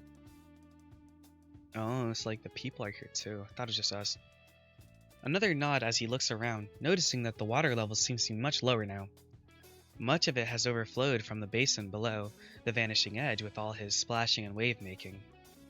Jeez, he's that big. He hums, discreet, instructing the hotel to create more.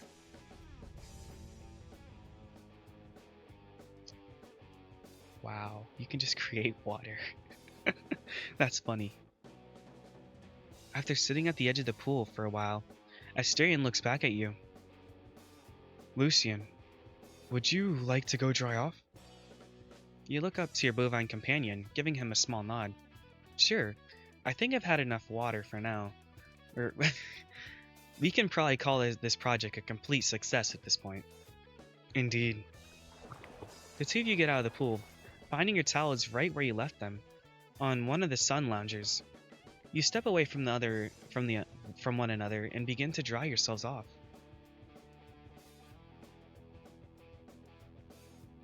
At last you finish. Fold up your towel and turn to check on the Minotaur's progress.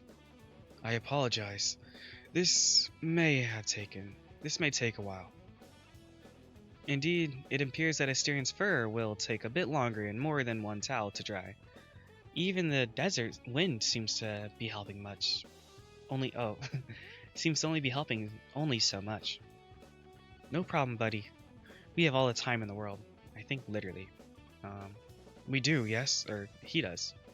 Not me. I die. You motion to the poolside chairs with a grateful nod. The Minotaur moves to splay himself out, hoping to drip dry in the sun's bright rays. I used to do that. As you take a seat next to him, Coda trundles up to the two of you, carrying a cooler. Why isn't Coda in the water? We made this for him. Get in there. Unless you're like my mom and just wants to sit on the side sunbathing. Hello, Asterion. I assume you enjoyed yourselves out there. Oh, okay. It is hard to do voices when it's like the middle of winter. Or not voices, but just like change in pitch. It was pretty fun, yeah. Pretty tiring too. Well then, might interest the two of you in a refreshment? The dragon sets the cooler down and opens the top of the display. He wears? Dark bottles of beer. Beer. Bottles of beer chilling in the fresh ice, which fills the container. Beer. I am of age. That sounds amazing right now. Asterion? I wish to partake, then I will join you. If you wish to partake, then I will join you. Excellent. 2 beers, my good man. With a servile half bow and playful smile, the dragon cracks open and hands you a pair of bottles. You pass one to Asterion, then take a long sip of your own. You settle with your drinks, looking out over the water together. You know, this is pretty nice. Just sitting out here with a drink and relaxing, I mean. And with the pool and all, it doesn't feel nearly as miserable. Yes, I can only hope the guests enjoyed as much as we all have been. I'm positive they will. Coda lets out a tiny laugh. You know, it's funny you should say that. I was just thinking how nice it would be to set up a bar out here. What a nice relaxing day by the poolside without some refreshment, And while beer is good, a bar would allow us to offer freshly made drinks as well. That does not sound like a bad idea. It would certainly give the guests a little extra incentive to come out and enjoy themselves. Precisely.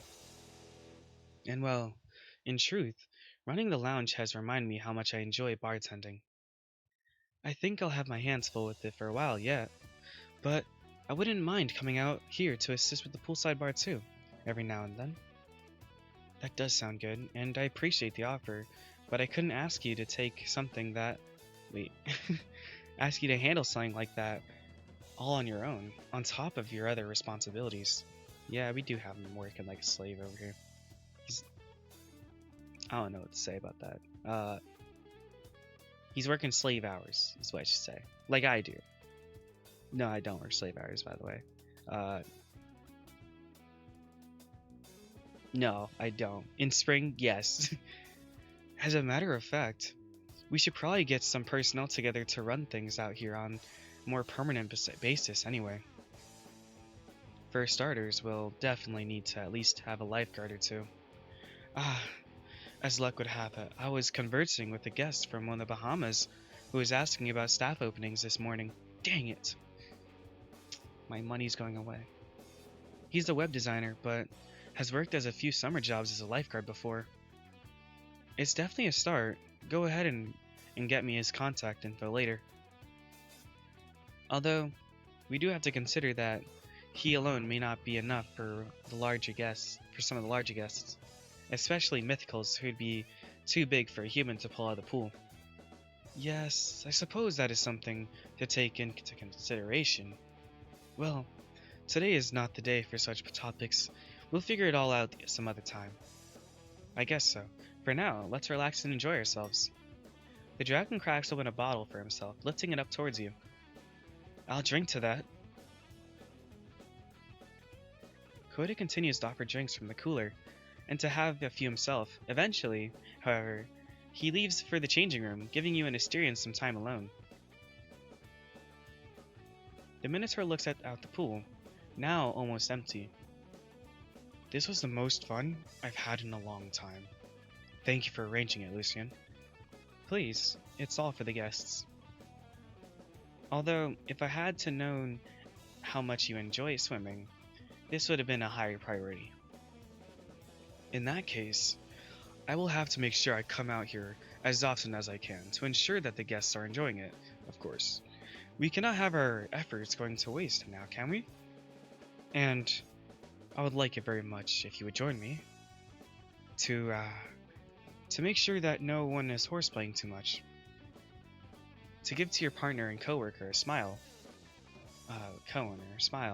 bumping his shoulder with your own arm. Yeah, I could do that.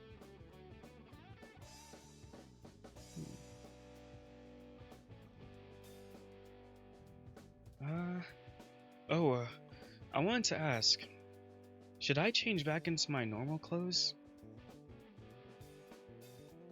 What are we doing? Are we going back inside? I mean, I don't mind. He's fine. As you wish.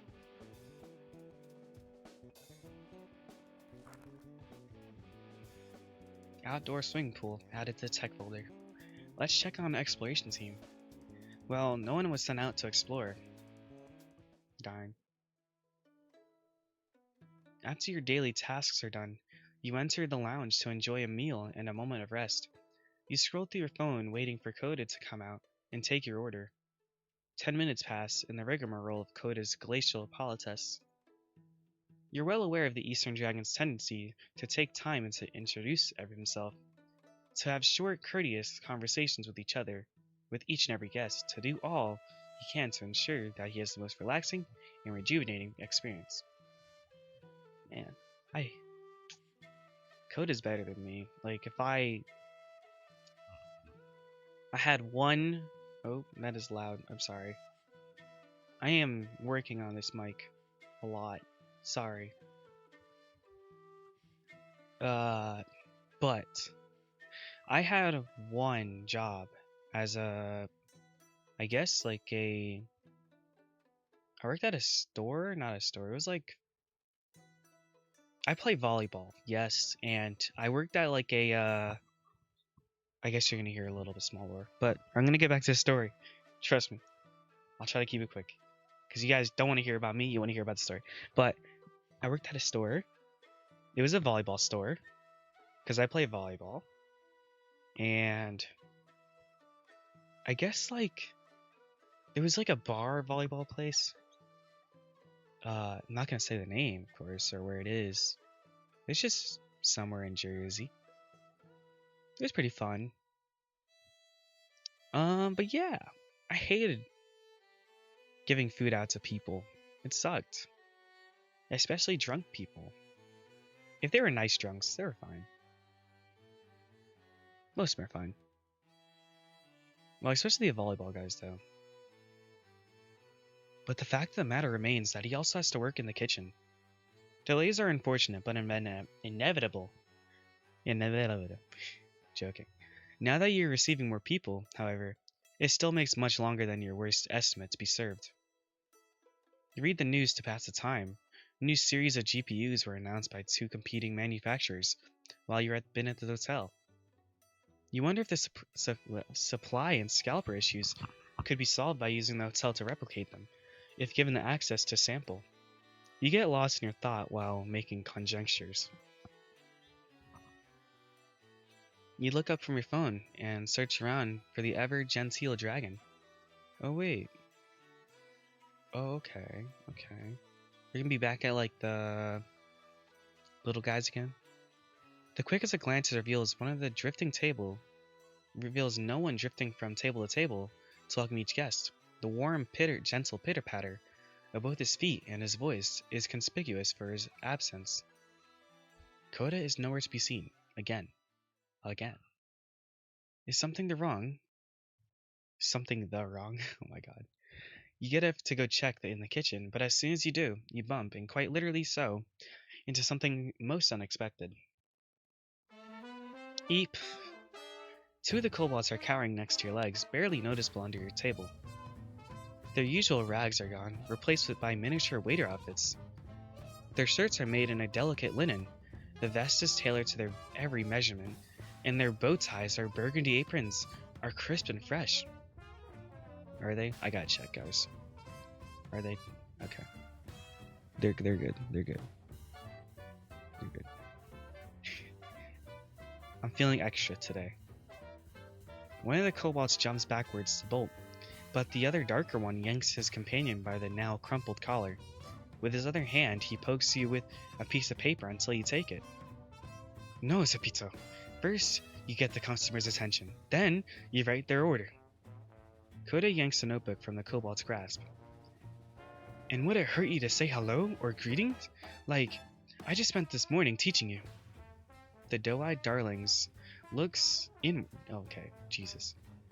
downward, dejected and shamed, barely containing their tears. What a shame. They sniffle once, twice, and Coda already regrets raising his voice. I'm sorry, little ones. I will handle the orders, so you two go serve the table 6. I'm sorry, little ones.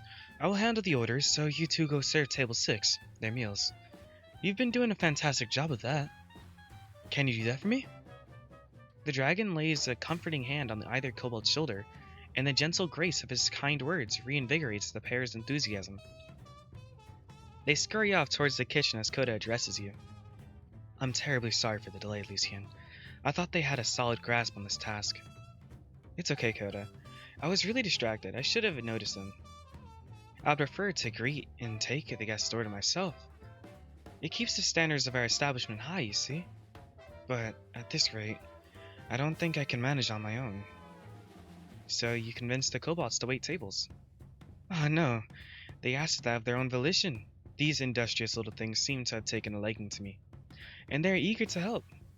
That said, I do wish for their enthusiasm to be translated to good manners and proper etiquette. They were scrounging for scraps and wearing tattered clothes when they got here, Coda. One can assume they are unfamiliar with aristocratic table manners. Be more patient with them. They seem to be doing their best.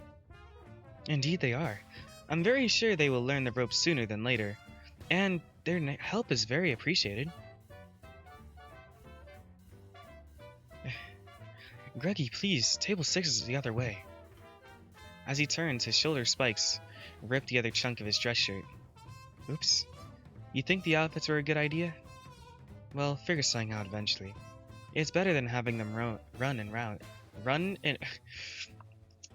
It's better than having them run around and wearing rags and patchwork.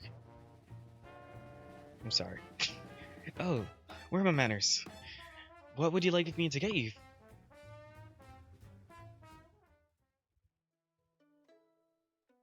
Coda takes your order and returns to the kitchen. Then from the hallway you catch your familiar tune. A melodic clapping of hooves and a chest rumbling hum. Your friend what the... Okay. I might have made a mistake. Yeah. This is almost as like parading around naked, right?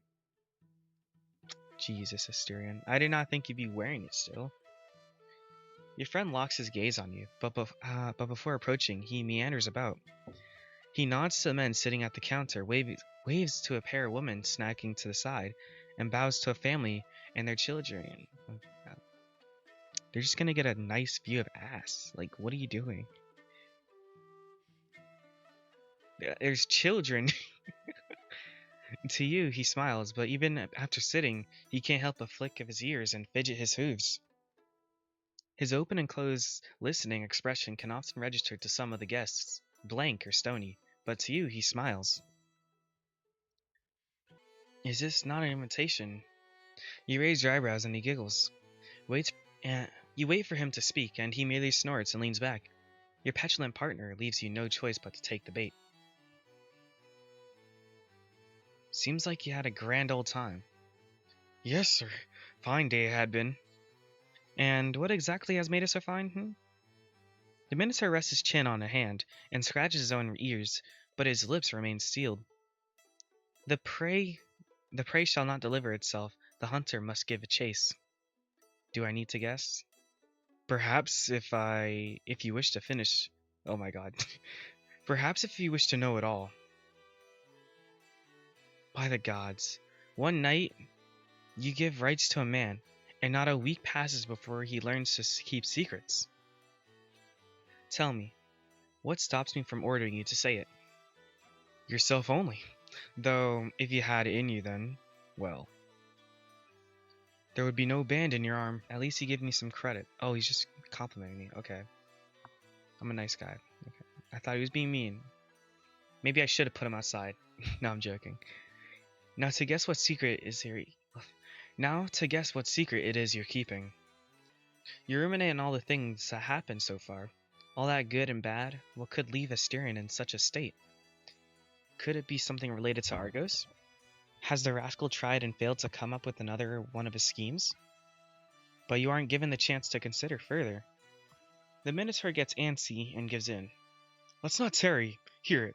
Then I just had a conversation with a few guests, and wish to join us as staff. That's great news. This hotel, magic or not, is way too big for the four of us to tend to alone. Indeed. We all need many more people in our family. Oh. This is a family now? I did not think it was. If we are to fully realize our mission. I guess we're a family. And the ones who approached me about it seem to be fine folk. I have a good feeling about them. Now, Lucian, would you consent to expanding our staff? Let's see, if my memory serves, haven't we become partners in managing this fine establishment? Isn't that correct? Indeed. Then you have as much decision-making power as I do. If your judgment tells you these are good people, then I'll trust you. I consent to it, but going forward, let's establish that you're in charge of hiring. You are too kind. In that case, could I suggest or ask? You nod, before he has given a chance to finish. We should hold a seminar to welcome and instruct our new staff. Don't you think so? You smile, and that says more than any oracle ever did.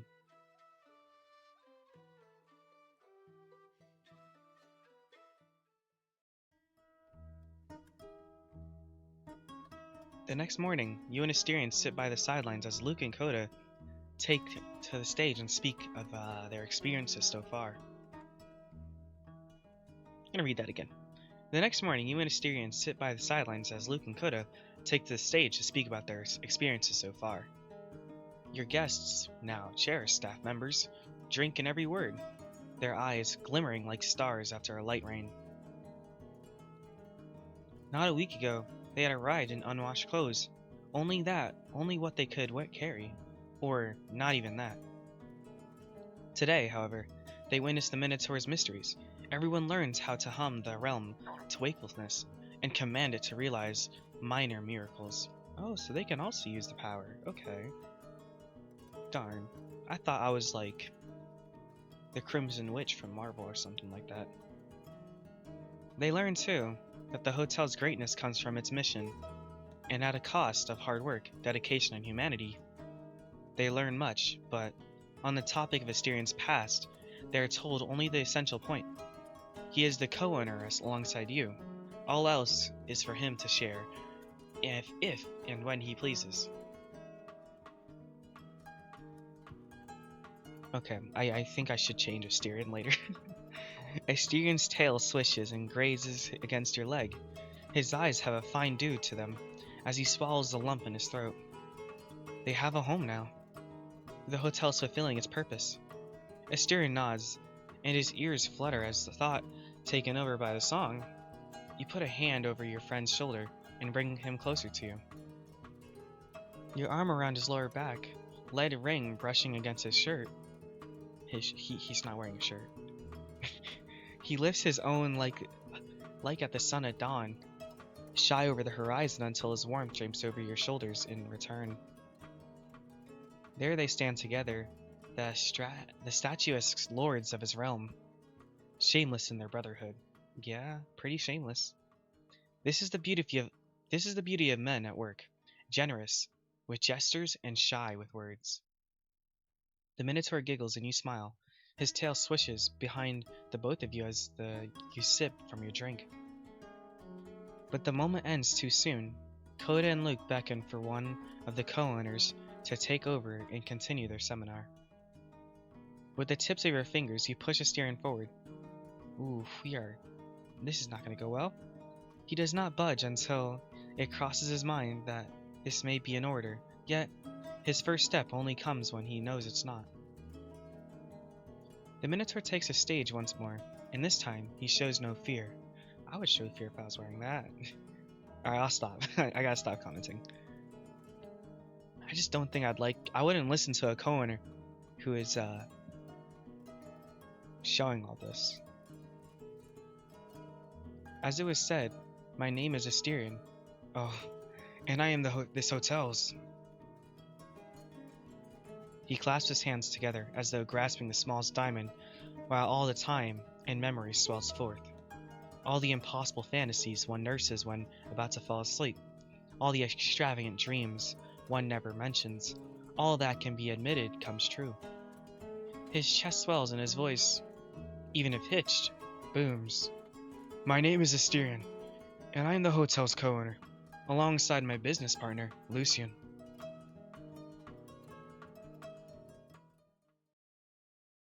The Hinterlands. Okay, hello everyone. It is me again. Hi. Hope you had a good winter break. Or I know I did. I was just drawing and stuff, learning, and writing. I don't know, a lot of writing actually. Well, not really a lot, just a lot of learning about Venice. You may see that later. Darn, this is okay. So I'm returning, or I'm back. Hello, and hope you guys are doing well. So I guess in this part, what we saw, this is a lot actually. You know, that's me your Christmas present.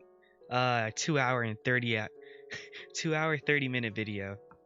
Merry Christmas, Happy New Year's to all you guys. Or if you're in I think it's Asia. Yeah, Asia.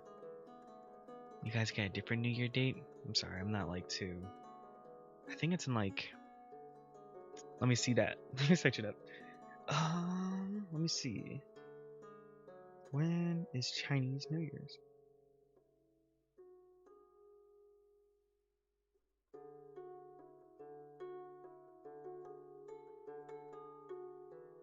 The Lunisolar New Year.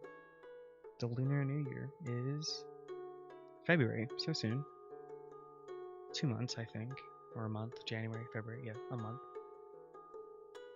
I start classes soon again, so I'm hoping y'all have a good day. I start classes in like 2 weeks, so y'all are gonna get as much videos as you can within those like 3 weeks I'm gonna be here for. And then like I'm gonna be cramped until then. But I'm gonna try to like get as many videos as I can within like studying and everything. As you can see, I'm kind of sick. Yeah. I'm drinking tea though, so I think it helps. I don't know. It just feels nice. And I like the taste. But within this video, let's get back on topic. I'd love to click on stuff, but y'all would hate me for the timestamps. So we're not gonna click on that. I guess. Nah, you're good. So within this video, we got the pool, and I made the quite of a big mistake of letting Asterion walk around in his skimpy underwear. When like I'm pretty sure that was like implied that he shouldn't be almost walking around naked, and like the first time we were able to dress him. But he's gaining confidence, and we've made partners with Asterion, so that's good. Things are going pretty well. And Coda, we hung out with Coda. Learned that he likes pools, so we got him a pool. And that he's looking for his brother? I'm a little like not weirded out. I'm not weirded out. I'm like confused. Is he looking for his brother or a loved one? Like I know they're both the same things, but like did he like love his brother in like a romantic way? I don't know. I think we'll figure that out in the future. Who knows? Besides that, I did start thinking of reading another VN. Like, I have no clue. So I thought of Heroes Advent so far. It seems nice. And then I also thought of Burroughs. I love horror, so. And I've read Echo before, so yeah. Echo is going to be on this channel eventually, like before summer, like before hot season. Before summer, Echo will probably be here and finished, because I'm gonna try to read that, The Smoke Room, and Arches, because a friend wants me to read Arches. I've read a good amount of all three.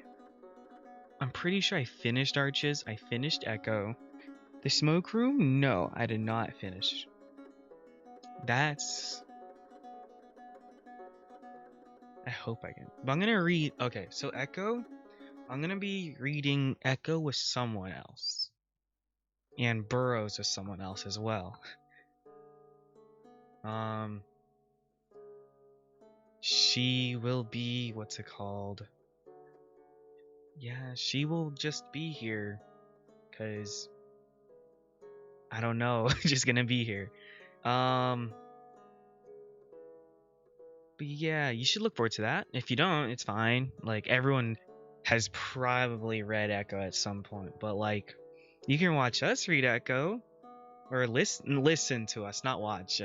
I doubt because when I'm listening to people read VNs, I'm not listening or not watching. I'm listening while I'm playing video games or something like Minecraft. Oh yeah, that's another thing. I might get a Twitch up and going eventually because in between videos, I might just do a stream or two on weekends. Like, or not weekends, but like, on, what's a good day? Thursdays and Tuesdays, possibly. But not this Tuesday since I have a doctor stuff. Don't pity me. I'm not that lighthearted. Oh no. I also got volleyball practices coming up. So I do play for a college team. Yeah.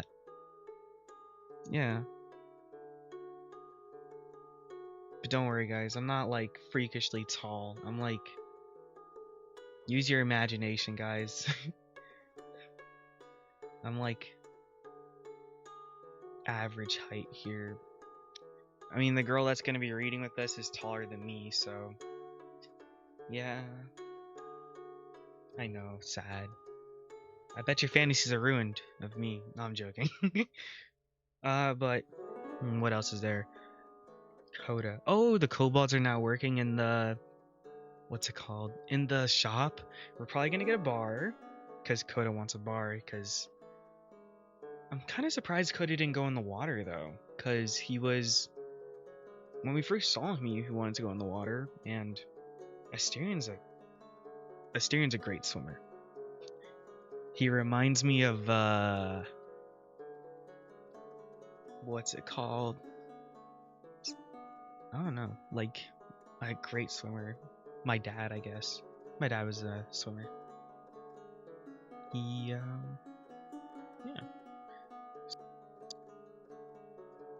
Far so good. I'm sorry for rambling. I'm just thinking, because I didn't edit the 2 hour and 30-minute video yet. But I'm going to slap them all together, like, right now. Gonna hopefully get this out before 7:30. If I don't, forgive me. Thank you. But, oh. What else does there should say? Is there another announcement? Oh yeah. Hold up.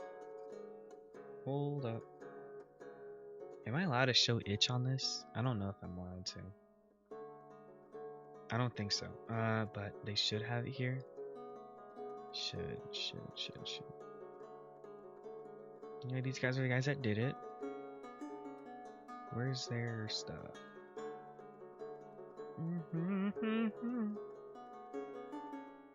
Wow, they did a lot of work.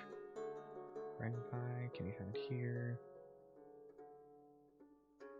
Okay, but these guys do have a Patreon that you guys may or may not want to, like, I guess, support them with, because this takes a lot of work, I bet. They've been doing this for, like, how long? Years? I saw. Like, jeez. It's been around since I was, what? Not, I can't say that. Or else my age will be revealed, I guess. But this has been around for a long time. Or not a long time for VN, but like long enough that I guess donations are appreciated and highly appreciated. So if you like the story, you should definitely like look at their Patreon to see what they have on that. They might have something else. They definitely will. The Patreon. Oh, okay, so for Patreon, it's for early access to VNs and also just not early access VNs. Early access to Minotaur Hotel builds. So if you want to get like, if you want to read it yourself before anyone else does, you should look at their Patreon. Yeah. I think that's about it. There might not be more. They have an X or a Twitter. Twitter, not X. They have a Twitter. Yeah. I think that's about it. Oh, I should probably. Okay. The channel should be expecting a mascot soon. So, or I'm gonna be making a persona soon. So yeah. I'm gonna display him in probably a little, I don't know, 3D animation maybe. It's gonna take me a week or two. Never mind, I'm not gonna do 3D animation. You'll just see him at the beginning of a video. I'll be like, hi, hello, how's your day been? I would love to know what species you guys think I would be like or would fit me because I have no clue. You can also say in the future because I might not even make this persona now. But I love you all. Thank you very much, and good night, or good night, or good night, good day, good evening, good morning. You are all very loved. Thank you so much for watching or listening. I'll see you later. Bye.